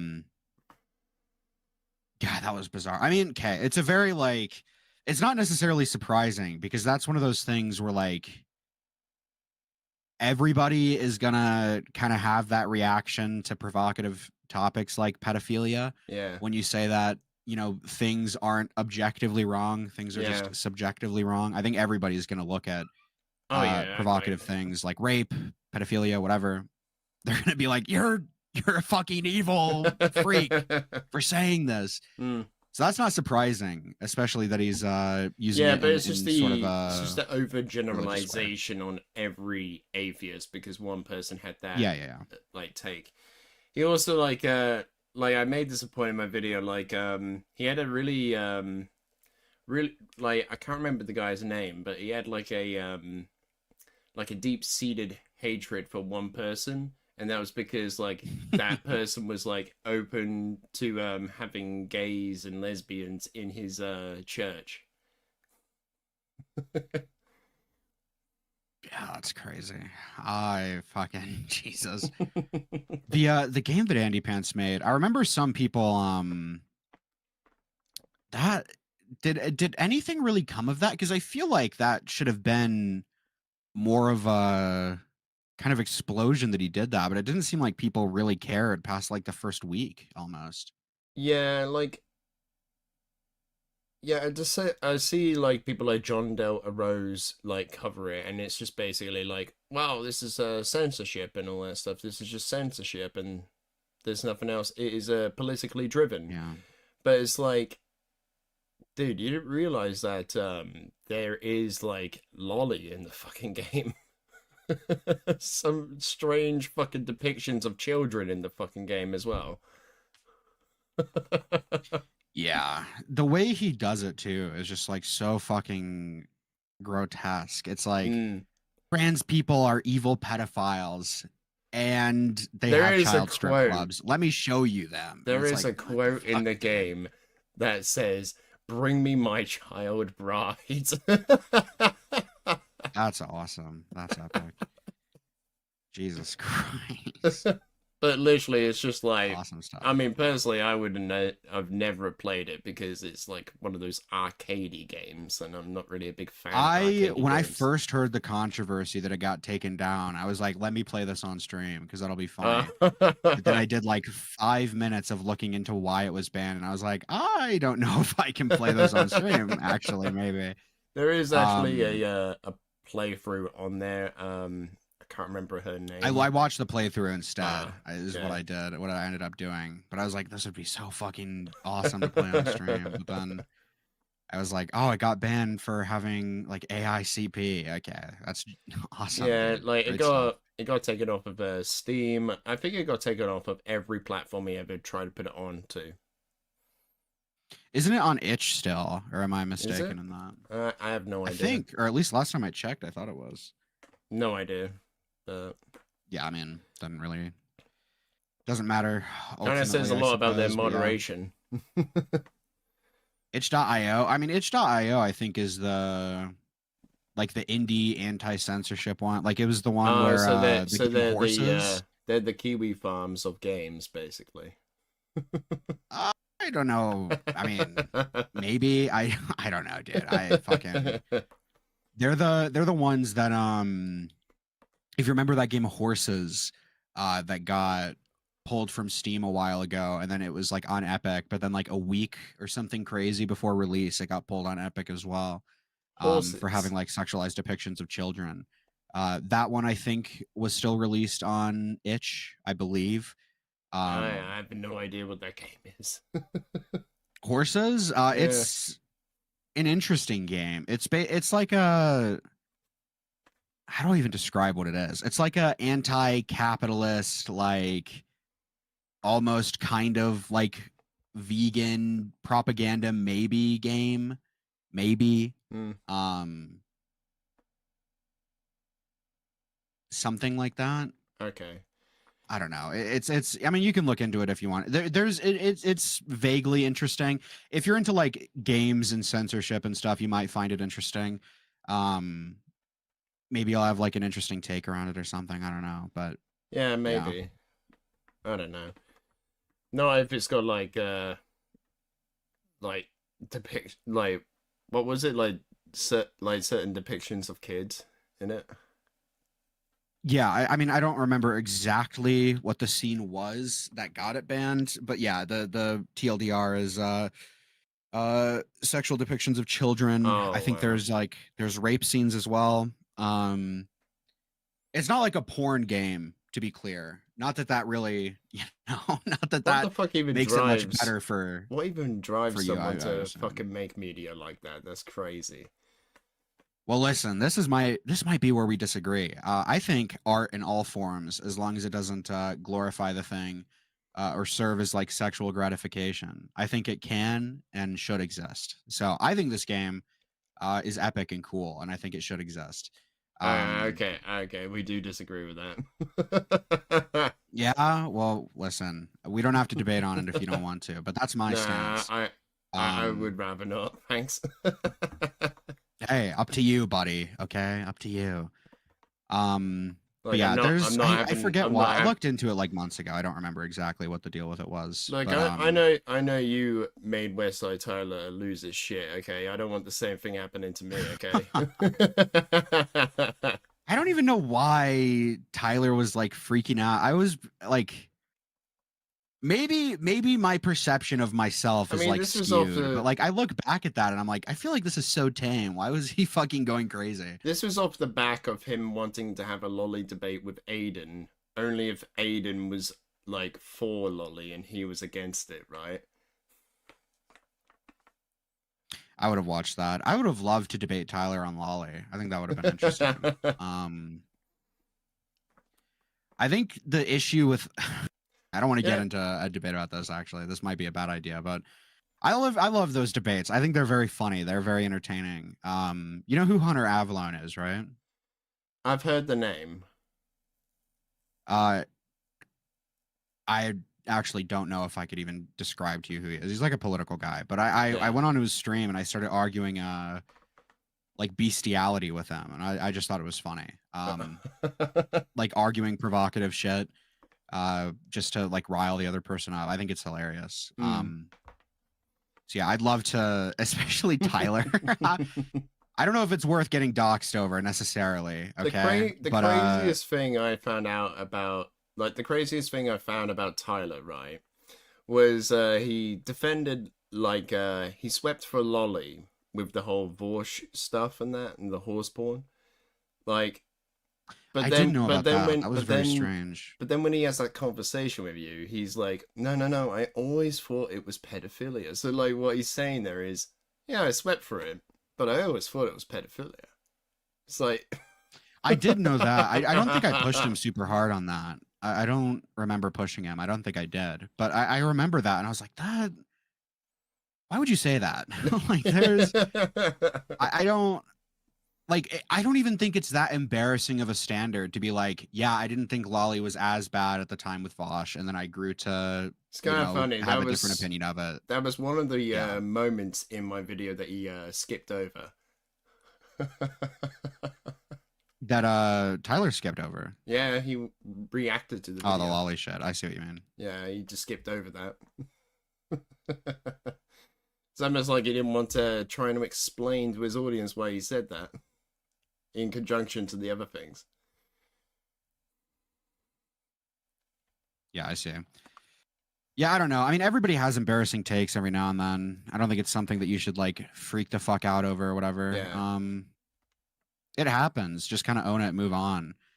If you're constantly like rewriting history, like if you're constantly just like, that's not what happened, this is what happened, whatever, like over and over and over again, it's just, you're never going to get the fucking narrative straight. And it's going to make you look like a fucking insane person. I mean, I did the same thing. I did the same thing when like I made the video on Scarlet Reaper, right? Like I made a video on Noah J456 sort of thing about his like what his ex-wife said, like that he threatened her and all that stuff.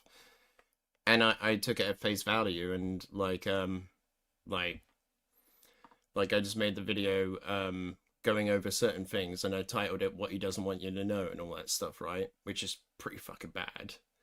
So like I completely owned it in that video about Scarlet Reaper, and like so yeah, like it's just better just to own your fuck ups and all that stuff, or your mistakes, or whatever you've said, like your embarrassing takes, whatever, and just move on from it. And people that reacted to that video thought that was actually pretty based of me to do that sort of thing, to kind of like show where I've messed up, where I've like gone wrong, and held myself to account for that. Yeah.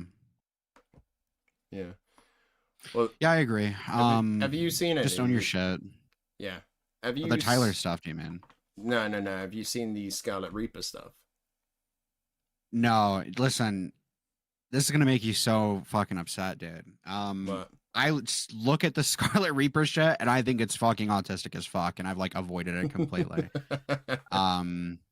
It seems like he seems like a weird lol cow freak. I don't know if there's like more to it. Maybe. I mean, there is something that just is very amusing with him out, like the whole vampire stuff, right? He's trying to defend himself from being called a pedo and all that stuff in their server, and he's like saying like, well, this is recent. No, this was no, okay, I see. This is a little while ago, but like okay. He sits there defending himself from it, saying like, oh well, there's no evidence, so that should really tell you, oh hey, this didn't happen to begin with. But then in the next breath he says, but if there was evidence, if there was a key witness, well, guess what? All I was trying to do was make the members feel appreciated and feel like cherished and all that stuff. And this is like a miners Discord server that he's talking about. It just completely undermines what you just said. Yeah. There's a whole bunch of self-reports in his like older content, so I know he when I was doing some of my Falgi content, he was in my chat. I don't even think he was an alt account. I think it was just his main account, but just on a different name at this point. Yeah, but he was trying to do like victory laps on Falgi, like, yeah, fuck Falgi, like keep fucking raping Falgi, fuck this guy. And it's like, I just, why are you in my like, I'm just gonna ban you. I don't know why you'd even fucking pipe up. I don't know what your goal is here. This is so strange. And then I think he made an alt account. I'm pretty sure it was him. He made an alt account like today or yesterday and sent me like a large email that Nanny sent him. Yeah. And I was like, why? I'm not gonna use this. What the fuck? Like, yeah, he's like, enjoy the Falgi snark. He's trying to get you to like go at people like Diesel and Falgi and them lot. Like, yeah, I don't give a fuck about Diesel. Exactly I the don't same like. It's exactly the same shit he tried to do with Cameron. So. Yeah, no, I it's pretty transparent what he's trying to do. Don't get me wrong, but I just look at it and it's just very bizarre to me. I'm just like, I don't like. You have to want like with the email, right? It's like pro Nanny, anti Diesel or whatever. So it's like, okay, you have to assume that I'm going to take your side and then also believe Nanny, and it's like why would I even try? Why would I even fucking risk that, bro? I don't fucking. You're deranged. You're fucking deranged. I don't know what the fuck you think you're gonna get out of this. Yeah. Have you I don't think you've seen his alt account, like Blood of Death. That might have been what he was typing on. I don't remember fully. Yeah, like on one of his posts, he says that the sexting between Falgi and Rena are like predatory. When there's like two consenting adults. That's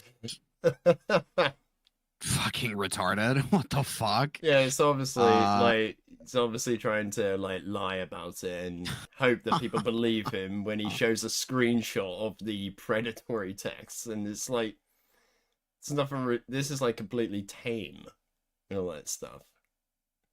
And it's because it's because in Falgi's video on Scarlet Reaper, where they have the call, Scarlet Reaper admitted that he has pedo tendencies.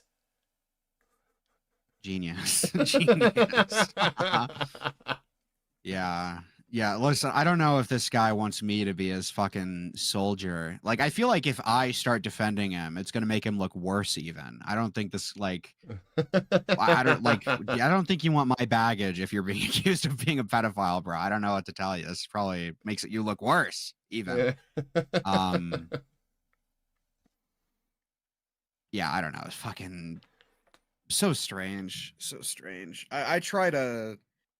Listen, I did the whole like pedo hunting thing or whatever. Not that I'm saying that you or people are doing the pedo hunting shit or whatever, but I've done it. I'm like, I'm kind of over it. I don't want anything to do with that shit. So when I see stuff like Scarlet Reaper, I'm just like, I'm fucking staying away from this. I'll talk about it, obviously. I'm not saying like I'm not trying to shut you down or whatever, but it's like I look at that shit.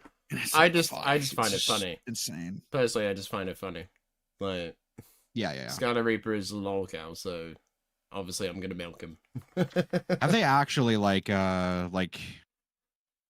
they have actually like done weird shit to kids, right? He's had a he's had like a there is a like a conversation between him and what he believed was a 16-year-old girl. It was an 18-year-old guy posing as a 16-year-old girl. And there's even a video that shows the person responding to him, like, and him responding to this this person, like where he's trying to build a relationship with them. Yeah. And there's how old is this guy? He'd be about 24 now. It's always listen, I'm not asking you to have empathy for the evil pedophile or whatever, but it's always super bizarre and like almost sad when people that young delve into the crazy like degen sex crime shit. It's like you have your entire life ahead of you and this is what you're choosing to do with it. Yeah. Like, what are we doing, bro? What the fuck are we doing? Yeah.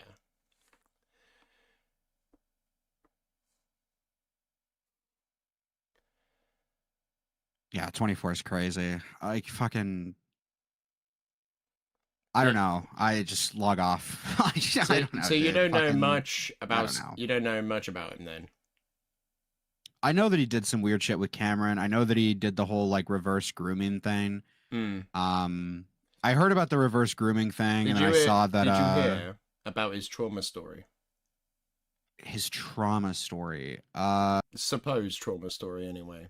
No. Would you like me to fill you in on that? Oh, I'd love, please. I love trauma. That sounds epic.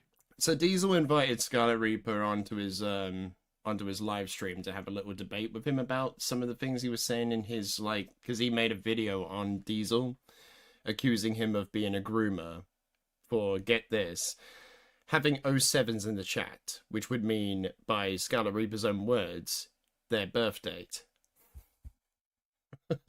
Dude, I could fucking accuse Diesel of being a groomer so much better than this guy. What the fuck? That sucks. Yeah. That sucks. What the hell?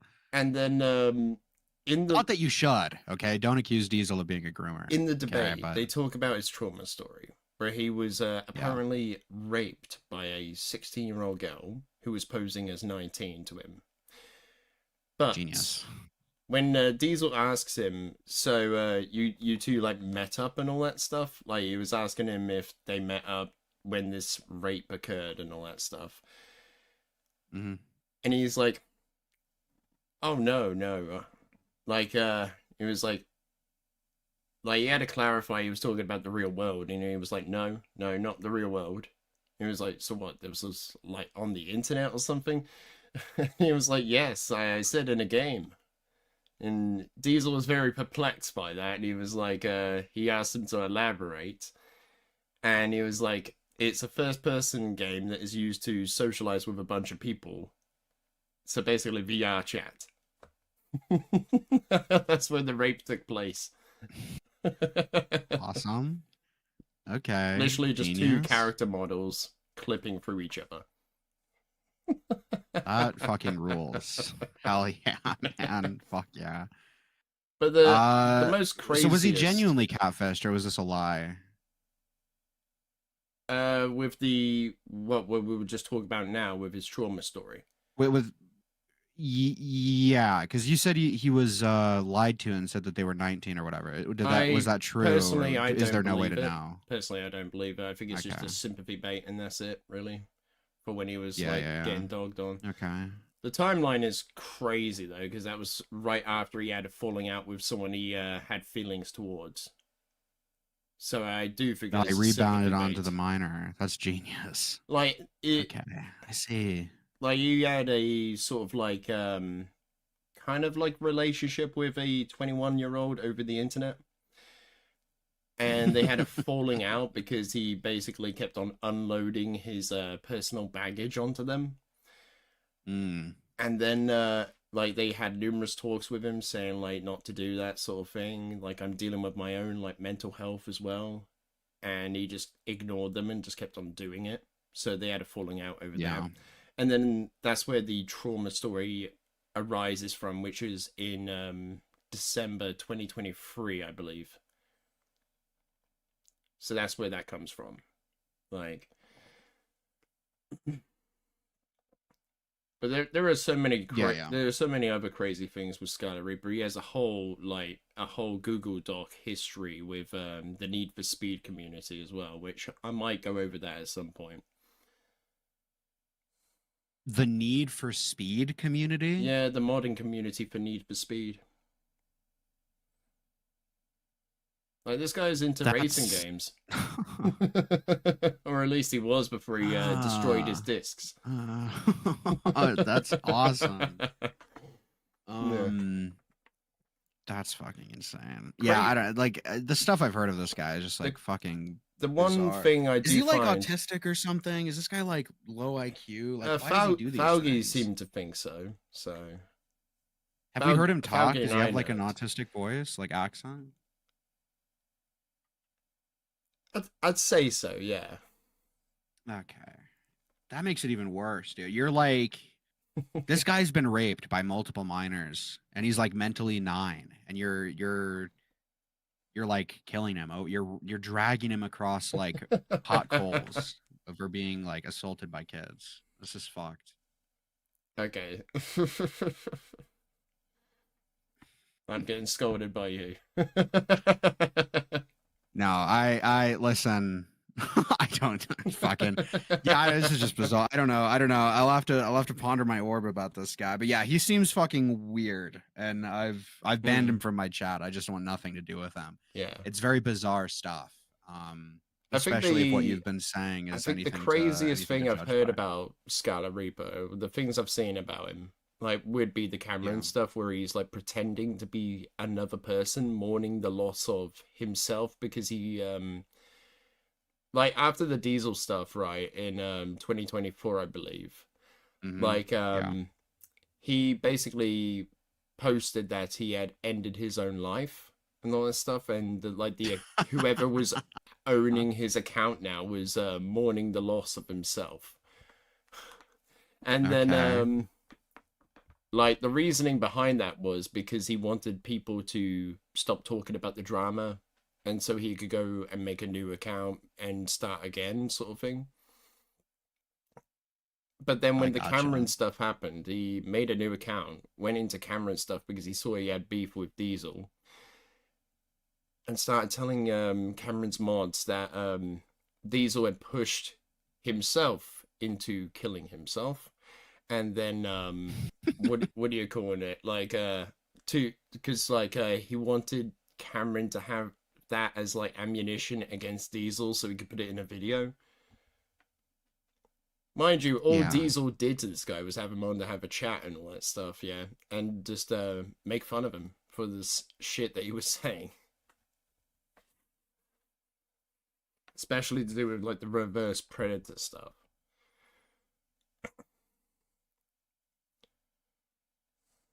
Yeah, that's fucking strange. I don't know, dude.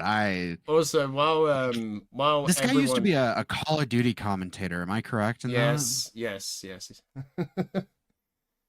Was he good? Was he popular? I say he got a bit of popularity off of the Mr. T Lexify stuff that was happening, because this was right around that time. That's really? Yeah, he was making recent. videos on it. That was back in 2024. Like, I thought this guy was like super old, but that's like really, really fucking recent. Okay. Yeah. Like yeah, like the whole thing, like another bizarre thing about him is that he you know the whole do you know the whole Mr. T Lexify stuff, or enough to talk about it. I did not do like a deep dive though. Well, basically Reagan, the person accusing Mr. T Lexify of being a groomer and all that stuff, grooming her. That's the girl that accidentally put nudes of herself as a minor in the video, right? Yeah. Okay. That's awesome. Fucking crazy. That fucking... You'd have to be fucking deranged to do that. That's sad, but yeah, it was fucking. That was my first introduction to that drama. I was like that's what I heard. I was like, what the fuck is going on? You need to. I don't know. It was very strange. Basically, Reagan had a romantic relationship with someone that was 17 when she was like, I think she was 20. And like Scarlet Reaper was sitting there saying, "Oh, she's a pedophile. She's a pedophile for this." So, judging by his own logic there, surely he would have to call himself a pedophile for for trying to establish a relationship with someone he believes to be 16. Yeah. And there's a whole other another allegation of like grooming and all that stuff from a girl called Teddy. That was to do for with Scarlet or for Telexify? For Scarlet. That was to do that was within like the vampire sort of like arc and all that stuff. Yeah. And that's the reason why they were calling him a pedo, because she outed him. Awesome. Great. That's epic. Do you think there's any redemption for this guy? Could you save him, do you think? Could you fix him? I mean, he just lies all the time, so it's just like really hard to take anything he says at face value without any sort of like evidence backing it. So I don't think there's any sort of redemption for him. Unlucky. Well, listen, I'll take that challenge, okay? I'll save him. And I'll make him the fucking biggest Call of Duty commentator ever, okay? No, don't die on the sword. It's gonna be awesome. Don't die on the sword for him. Don't lie on the sword. No, I think this guy might be epic. I think this guy might be awesome. And so I need to be the one to bring him back. You're gonna keep him in a fucking cage. You're gonna have a caged pedophile. So you can bring him on. I'm gonna make a zoo. I'm gonna make a zoo for my pet pedophile. It's gonna be awesome. No, you're just gonna keep him around so you can bring him onto the stream, ridicule him for a little while, and then put him back in his cage. Yeah, whenever I need an optics boost. Until the next time. I need to look good for berating this pedophile. That's a genius idea. That's an awesome genius idea, I think. Yeah. All right, well, I think that might be it. I think I might leave now. Yeah. No worries, man. Thanks for coming on. Yeah, no worries. I'll chat with you later. Yeah, okay, no worries. See you, mate. Morale, everybody. That was morale. Right, so I think I'm gonna just go through the rest of this video, and I think that's gonna be it for tonight, guys. So let's continue. Like everything else in the corporate culture, which we've always told you about, and these guys have tried to pivot away from any sort of culture war sort of thing to appease the YouTube algorithm and the like. It's ridiculous, and they're saying nothing about it. I've seen zero talk from any of those people, any of those influencers, and this is how you know what they stood for was nothing. They just stood for, and I'll tell you what, they look at a game and they go, okay, Kingdom Come Deliverance 2 is popular and trending, so I'm going to say I like it. And then they look at Assassin's Creed Shadows. Okay, so that talk of Assassin's Creed Shadows is popular and trending, but people don't like that game. So I'm gonna be against that. And even though the games have the same content, they'll adjust their take based on that. And it's really, really sad. And this is why these guys, of course... What, you mean like you, the guy defending Andy Pants Gaming's 2D shooter? When you don't even know what's in the game. Like, are you fucking kidding me, dude?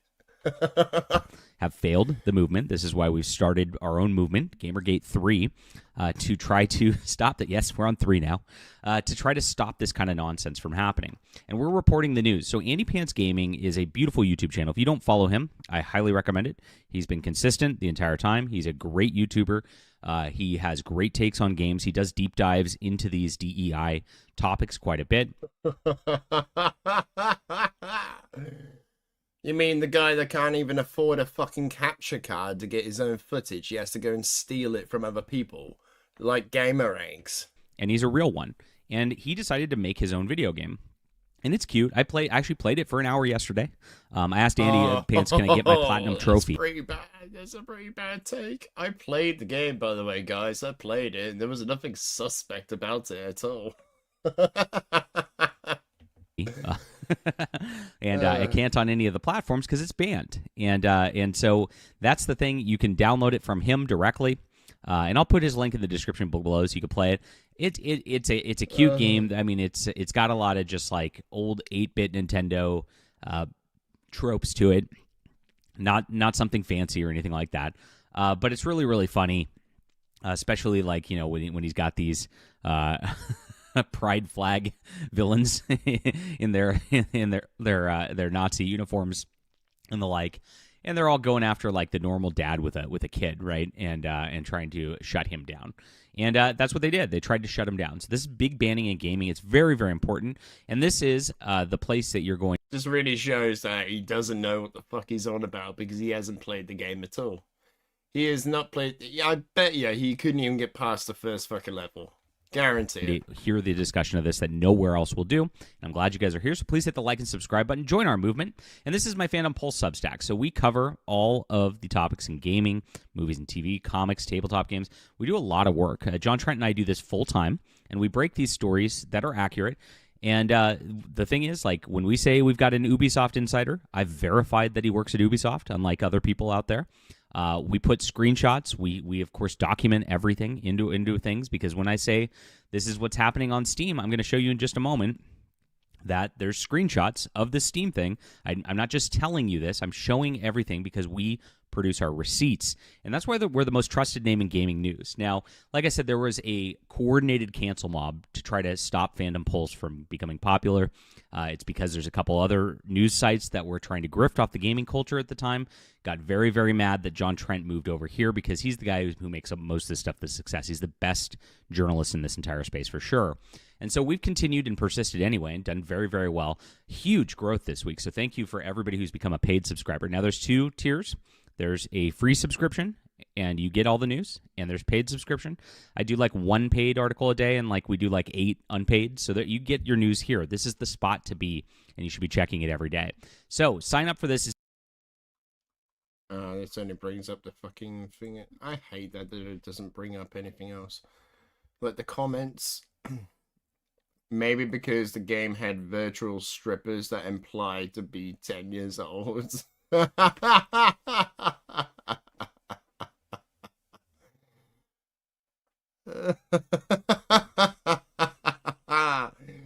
Like, bro, I just got like that.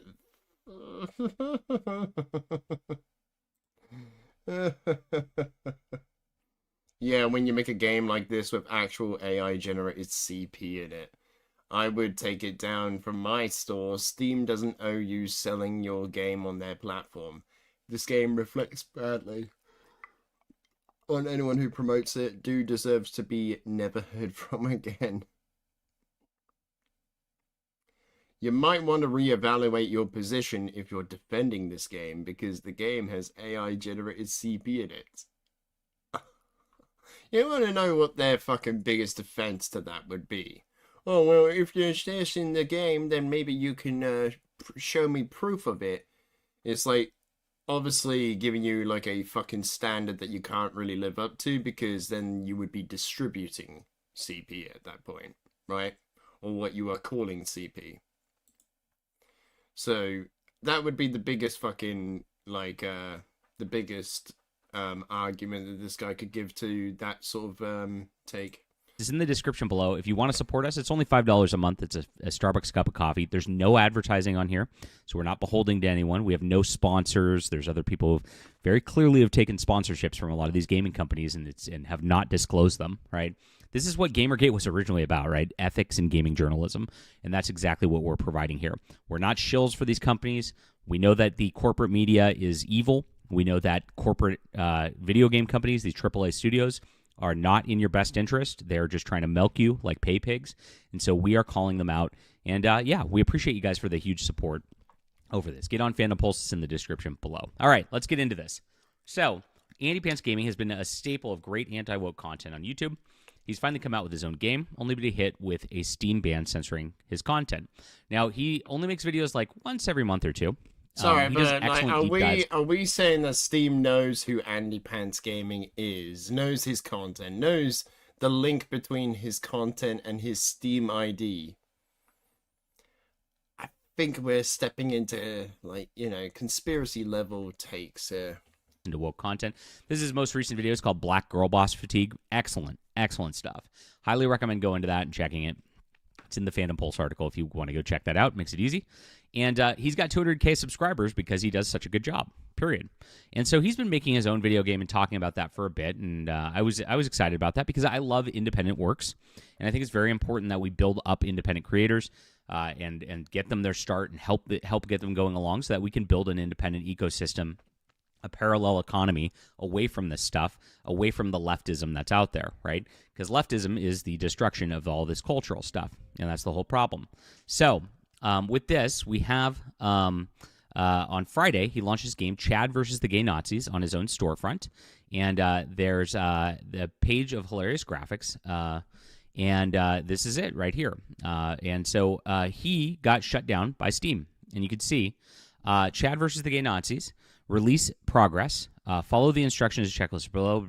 Prepare, and there it is. Review of your store presence has identified one or more issues. Yes, and then game build. Review your build has identified one or more issues.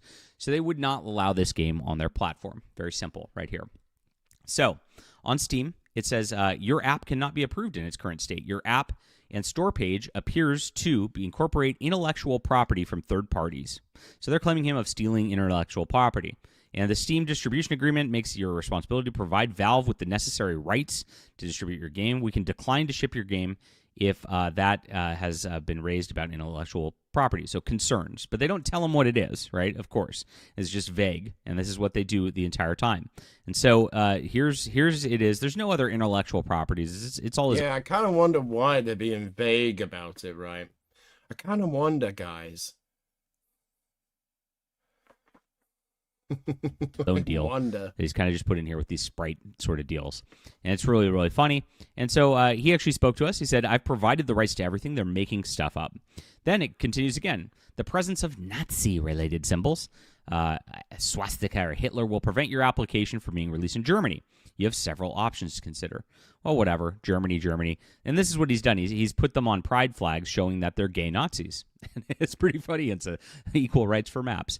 Crazy stuff right here. And they're the bad guys. Right, it's like Wolfen. How fucking crazy is it, that this guy's saying, like, pride flags for, like, maps and all that shit, right?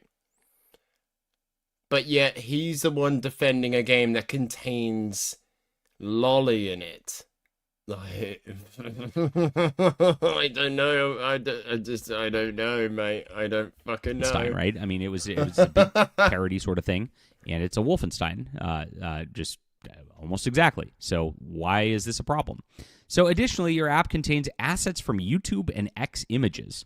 Your app cannot be approved while these assets are included. He says they're making this up. I haven't used a single image stolen from X or YouTube. So this is what they say on their Steam thing. Now, there's obvious lies about the game, and they don't want to approve it. And here's why they don't want to. I mean, it's pretty obvious. They don't want to approve this because it's Chad versus the gay Nazis, and they have a political agenda in this. I mean, they're not going to say it. They give all these fake reasons. Yeah, John Del Arroz defends. I give a bit of grace here. He's defending a game that has lolicon in it, but doesn't know there's lolicon because he only played an hour of the game. He didn't get to that part of the game. Very interesting that is, isn't it? I would have thought, that this great reviewer, would actually play the game all the way through in order to understand why people are getting upset about it. I would have thought so, this John Del Arroz guy, he seems like he knows what he's talking about, guys, right? I just would have thought that, this guy would have done the research, but apparently it just takes way too much effort to do that these days. Apparently you just can't get around that stuff, What are you gonna do? You just can't get the staff these days. Reasons that are nebulous and aren't true, and so he can't fix them because they're not true. And that's exactly what they do on this. This is like the end boss of the game, by the way. If you haven't seen this, it's so funny. And so in this game, it's very poignant. Like these weirdo. Why is there a W in front of Isney? What the fuck does Wisney mean? And all walk around and they're like, I'm gonna transition on my 7-year-old. They have dialogue like that. And so, of course, Steam doesn't want to approve this. This is exactly what they're going to just try to push because this is censorship. Like, this guy would fucking defend a pedophile game. I fucking guarantee it. This guy would just defend a fucking pedophile game. So when people complain about censorship, the only people that actually get censored are the right wing. Everything else does not get censored. Okay, a company changes like a video game so that the top on a character is a little less low cut than it's not. It's their video game. They can make that design choice how they want. That's not censorship. That's them just making the video game they want to make. You're welcome to buy it or not buy it, but they can sell their video game on Steam and everywhere. They're not censored. It's quite the opposite. Those corporate video games are all out there. This is literal censorship. This is actual censorship. This is political speech, which is protected by fucking whining about censorship because the game contains lolly in it.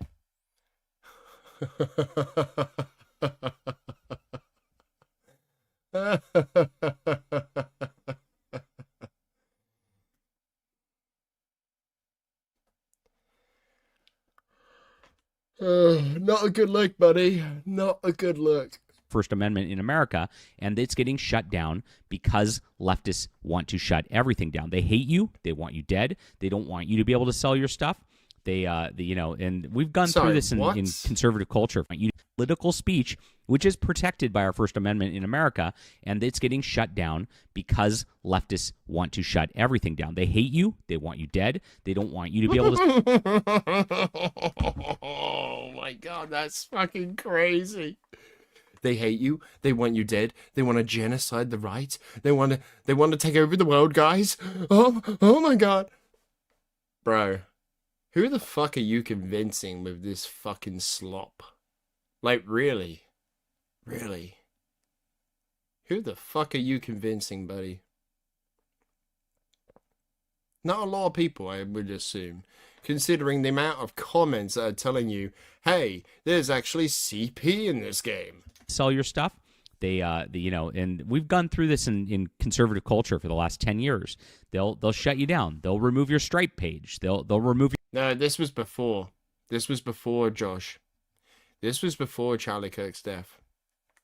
Before. Your bank. Like, if you keep doing this stuff, they are really, really evil people. And you can't just, like, start your own all the time because it just gets so bad. Now, Andy Pants is dealing with this. The game's about 2 hours long. And, and I did about an hour of it. A lot of fun stuff, and it has been banned now. And what he says is, I think because my game... This is so fucking tragic, isn't it? This is so tragic for John Doe Arroz. There's a lot of fun stuff in there, guys. There's a lot of stuff that's fun in this game.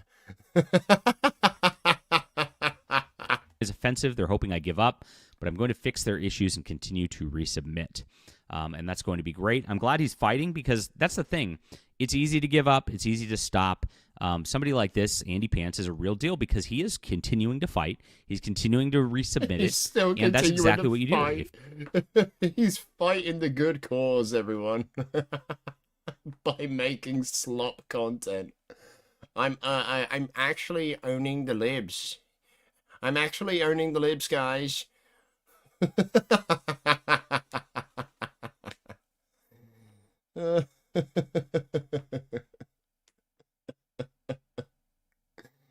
Oh my God. Guys, you know all those pedophile transgender people, right? You know all those guys? Well, I'm gonna own them by making a game where I put AI generated lolly in the game. To own the fucking libs. What a fucking dumbass. if they take down your video, you keep at it. If you keep pushing, make them ban you, show their hypocrisy, and that's the best we can do. So I'll put this link in the description below for you guys so you can check it out. And I will also, of course, be spreading the word on this. This is the real censorship going out there. If you know, show it. Send this article to Hypnotic, to Smash JT, and tell them, you know, don't be freaking hypocrites out there. I get it. These guys were leftists that invaded our movement, and so they were propped up as fake opposition so that the mainstream could actually then pay them at some point to act like their opposition, and then, kind of be nebulous about things. And I'm starting to think this guy is straight up delusional now. Well, Smash JT is criticizing the game, so he's obviously paid observation. That's the only thing that makes sense now. He was paid off by the mainstream to get rid of this game, to to basically attack it. This is like, Jesus Christ, dude. How many fucking loopholes do we have to go through in order to make your fucking in order to make your point? Like, it's fucking insane. That is insane, dude. What happened on that front? And so this is the real deal. Andy Pants is the real deal. We have to support this. We have to make sure that the censorship cannot stand. Let Steam know about this stuff. It's important. And make a stink. We can win as gamers if we all work together. He's making a fucking call to arms for this game. Oh, no. No, John. No, John.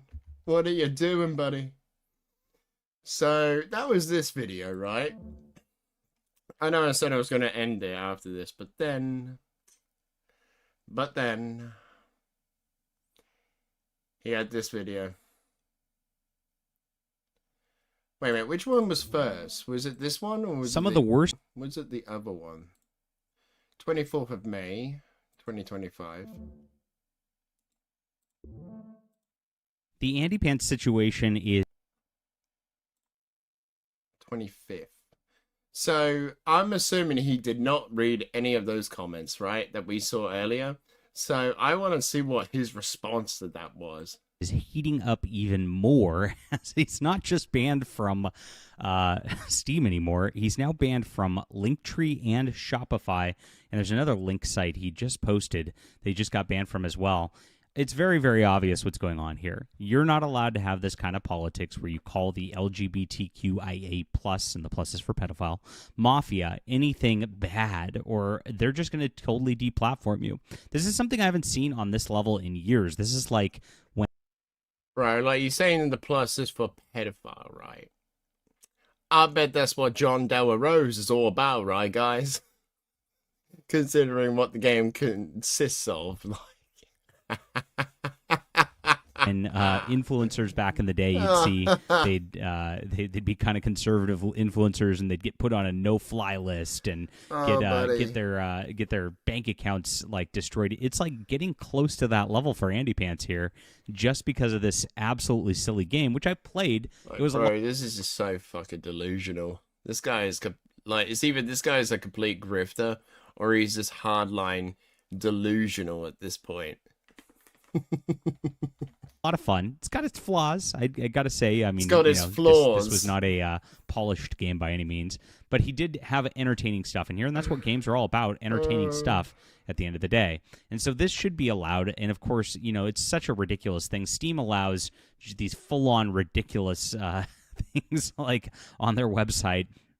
But this is a bridge too far. Let's get into the news in just a moment. Oh yeah, I would have thought Lolly would be a bridge too far for you, John, but apparently fucking not, right? Nobody else is covering this. I mean, I've just been like trying to rally the troops over the last 24, 48 hours, and I get a lot of like pushback on it beyond anything else, which is ridiculous. So let's cover what... I get a bit of pushback, which is ridiculous. No. Oh my god, I don't want to keep going over it, but fucking hell, dude. I got a bunch of pushback. The pushback telling me that there's AI-generated CP in the game. That's completely fucking ridiculous. How dare you? Oh, no.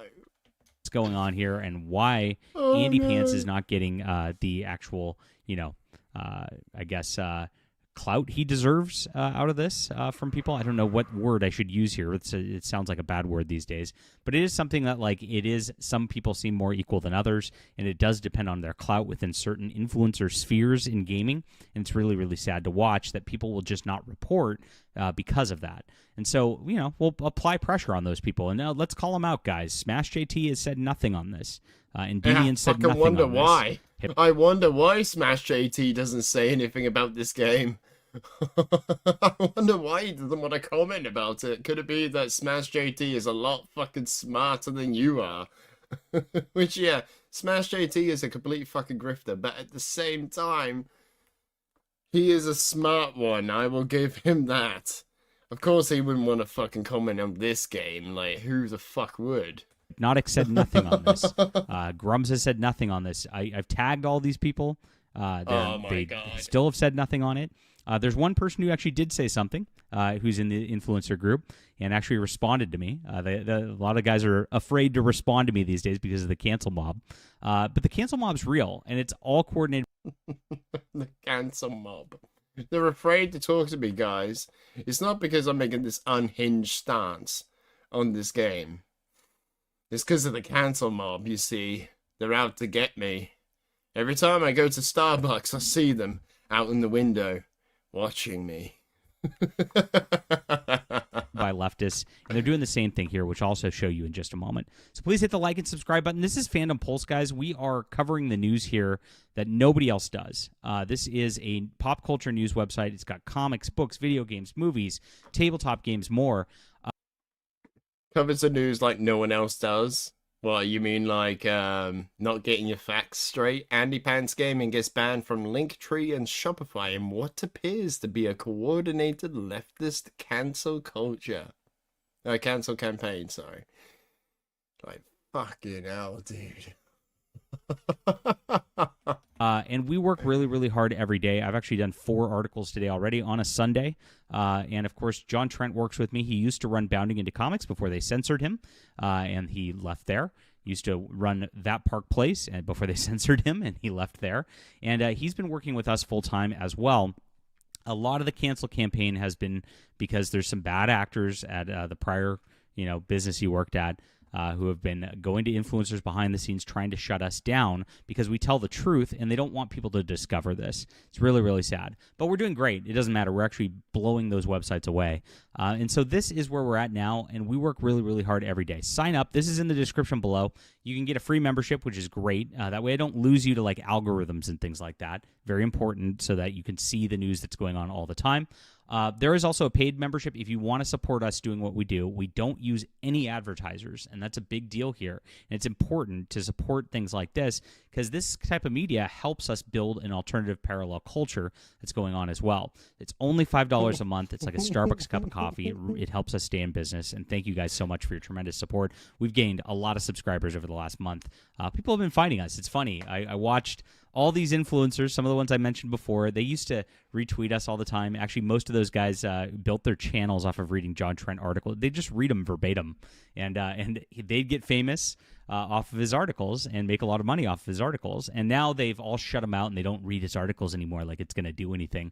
But the truth is, like, people who read are a different audience, and people who read are a lot smarter, and they understand what's going on a lot more than...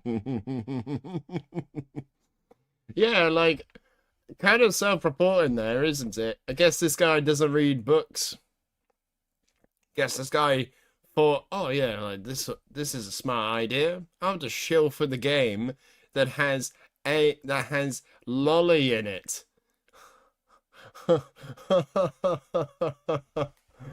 What a dummy. Just folk who watch YouTube alone. So that we've cultivated a much better audience who's stayed with us, and we've been growing. It's been fantastic, despite this like craziness that's going on.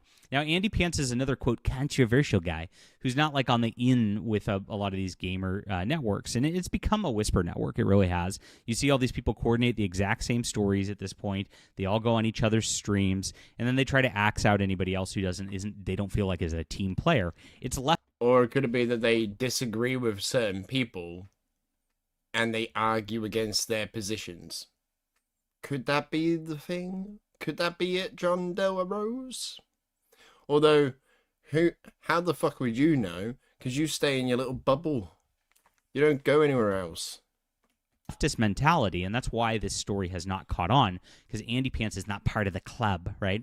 And so I've seen like people going, well, he violated the terms of service. That's not censorship. And I'm like, well, are you crazy? let's go back to Gamergate. This, the whole terms of service crap is set up by these leftists at Steam, at Shopify, and all that to hurt the right and to make sure they can carte blanche just take. No. To hurt the right. Yeah, damn those leftists for not allowing people to use the game for things like homophobia, sexism, racism, neo-Nazism, white nationalism. Damn those libs. I want that in my games. Oh my god. Oh, the horror of it. That the left has made terms of service for things. What a fucking take, I have to say. That is a crazy fucking take.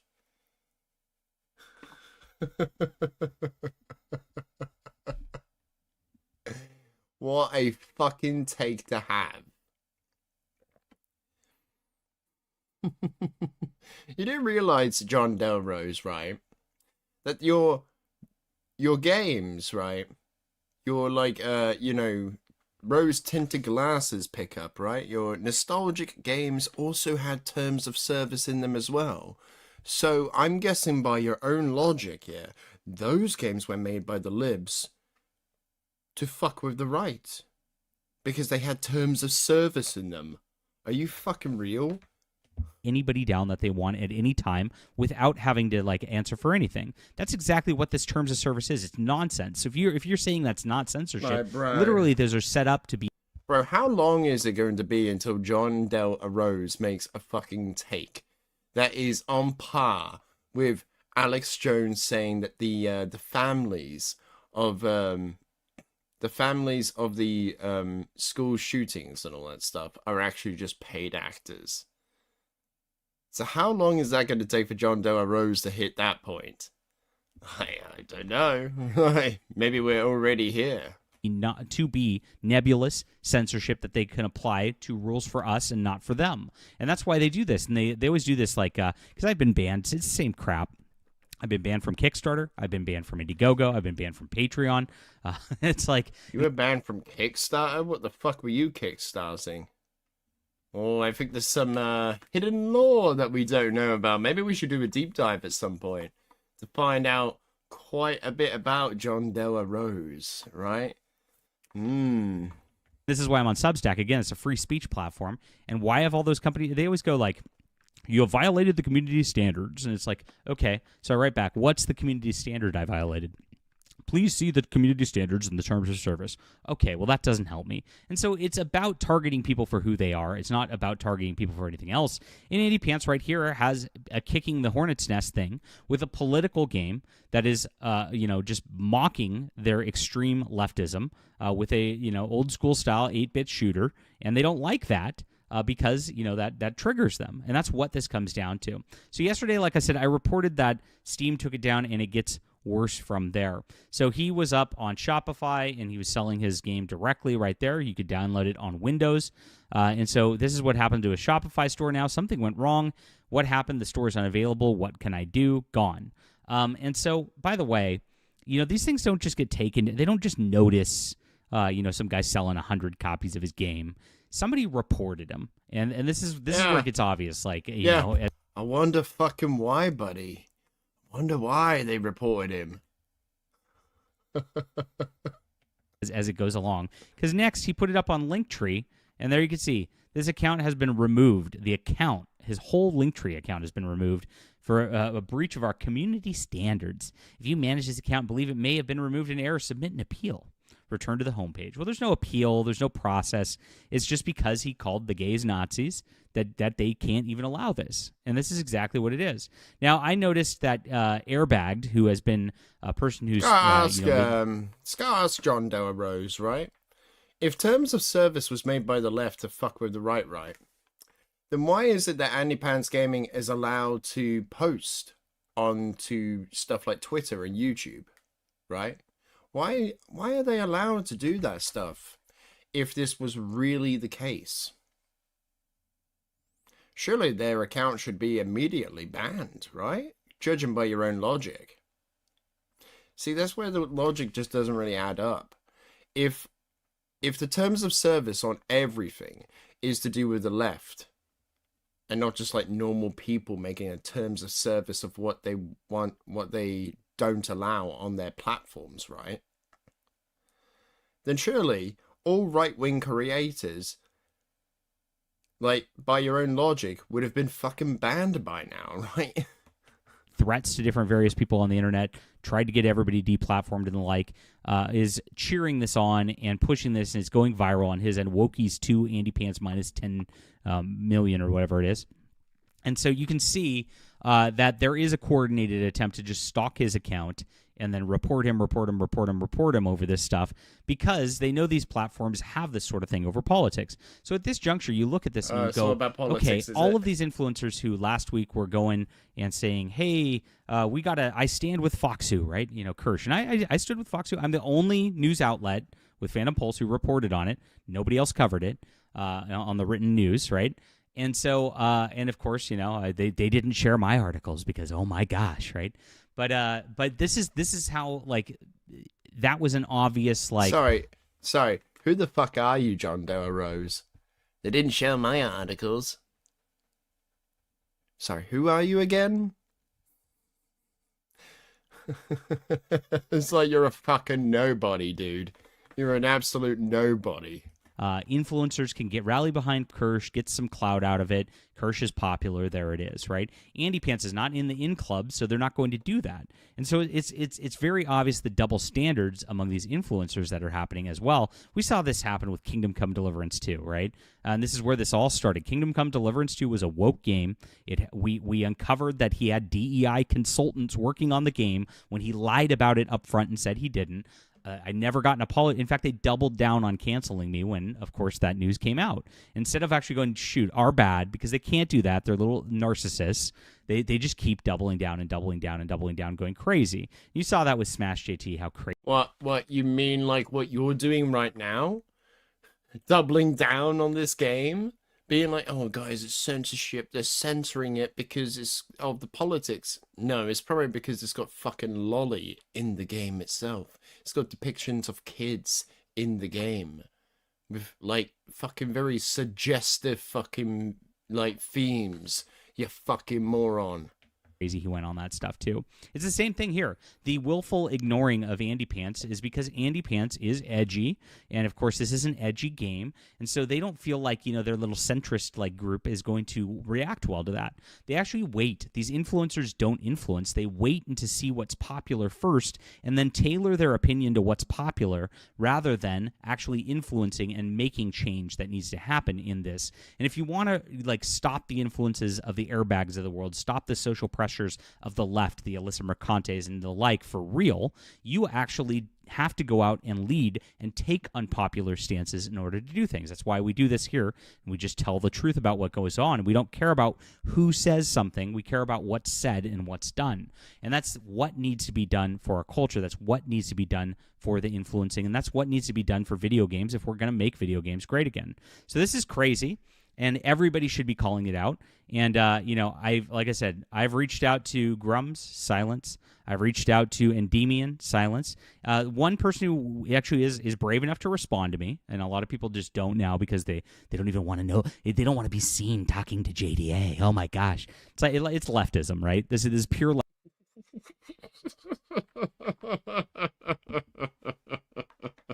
This guy is completely fallen off.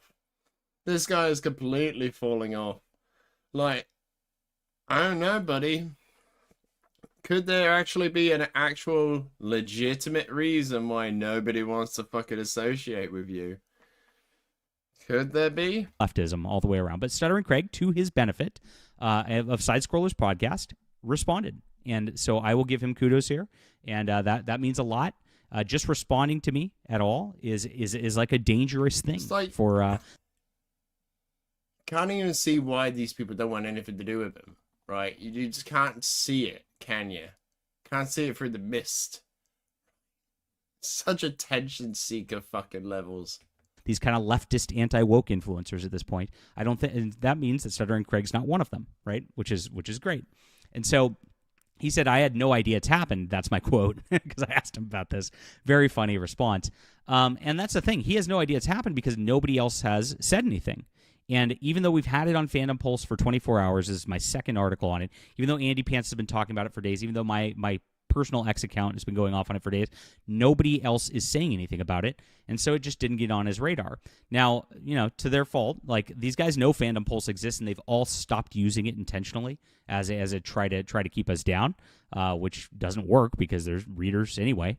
But they've done that, and if they were just on Fandom Pulse reading it every day, they'd know what's happening, and they'd know that this is the worst cancellation campaign, the worst active censorship in the last year of gaming. We've called out all sorts of things. We saw how the Lords of the Fallen guy, the CEO there, got banned from Reddit, his own subreddit for his own game, just because they wanted to call him a fascist and stuff. We saw what happened with Kirsch Foxu.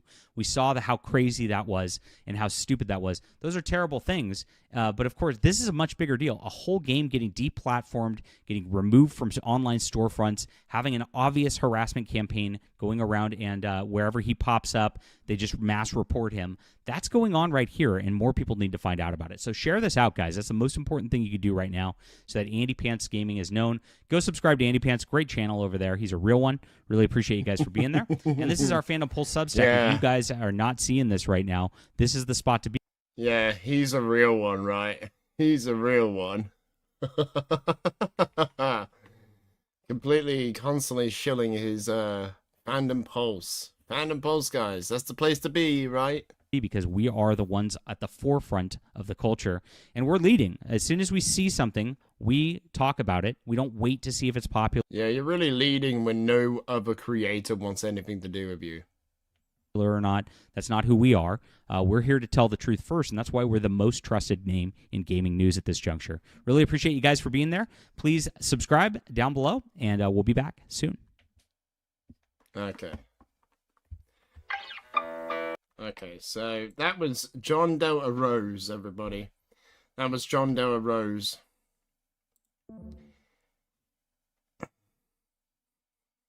He looks like a fucking nonce as well, doesn't he? Fuck me, dude.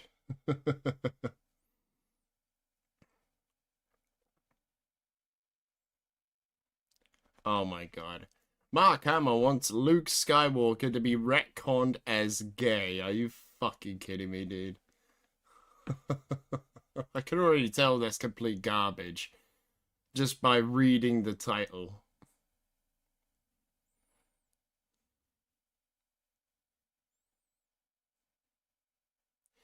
Alright guys, I think that's going to be it for tonight. Thank you all very much for coming out and hanging out with me. And yeah, going over all of this stuff has been quite interesting indeed. Like, thank you all very much for watching this far. Look at his One Piece videos. Not tonight. Not tonight. Maybe another night we'll go and delve into all of that stuff. But yeah, guys, thank you very much for coming and hanging out with me. It means a lot to me. And yeah, I've had quite a few talks with other people. We had Kinoflex, we had Morale come on. It's been a very interesting stream, quite a bit. So yeah, I'm hoping that Noah will make his I'm hoping that Noah will make, what do you call it, all of this stuff, like, publicized and all that stuff, right? Let's have a look. Let's have a look at OtterlyNoah.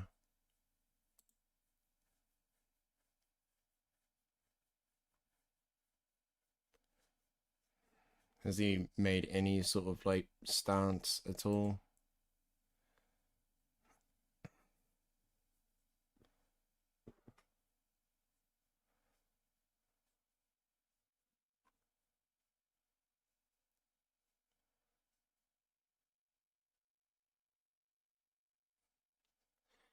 Wow. Wait, so EFAP has done multiple videos on OtterlyNoah but only covered me once, despite the stream they did about me getting such good viewership. Fascinating. Alright guys, I think that is it. There has been no more, there's been no further, no No further updates from Noah. We have got confirmation from Kinoflex that the matter is being resolved in the background. I just hope that Noah will make that Noah or Kelesto. Oh, fuck's sake, I'm getting hiccups now. Let's hope that Kelesto and Noah, or either one of them, makes a statement about this whole thing so it all gets cleared up. But yeah, getting fucking copyright struck over a thumbnail. I mean, that's fucking Susie Lou fucking dementia right there. But anyway, guys, I'll see you all on the next one. But yeah. Yeah, I'll see you all next time. Peace out, everybody. The world is a vampire sent to drown.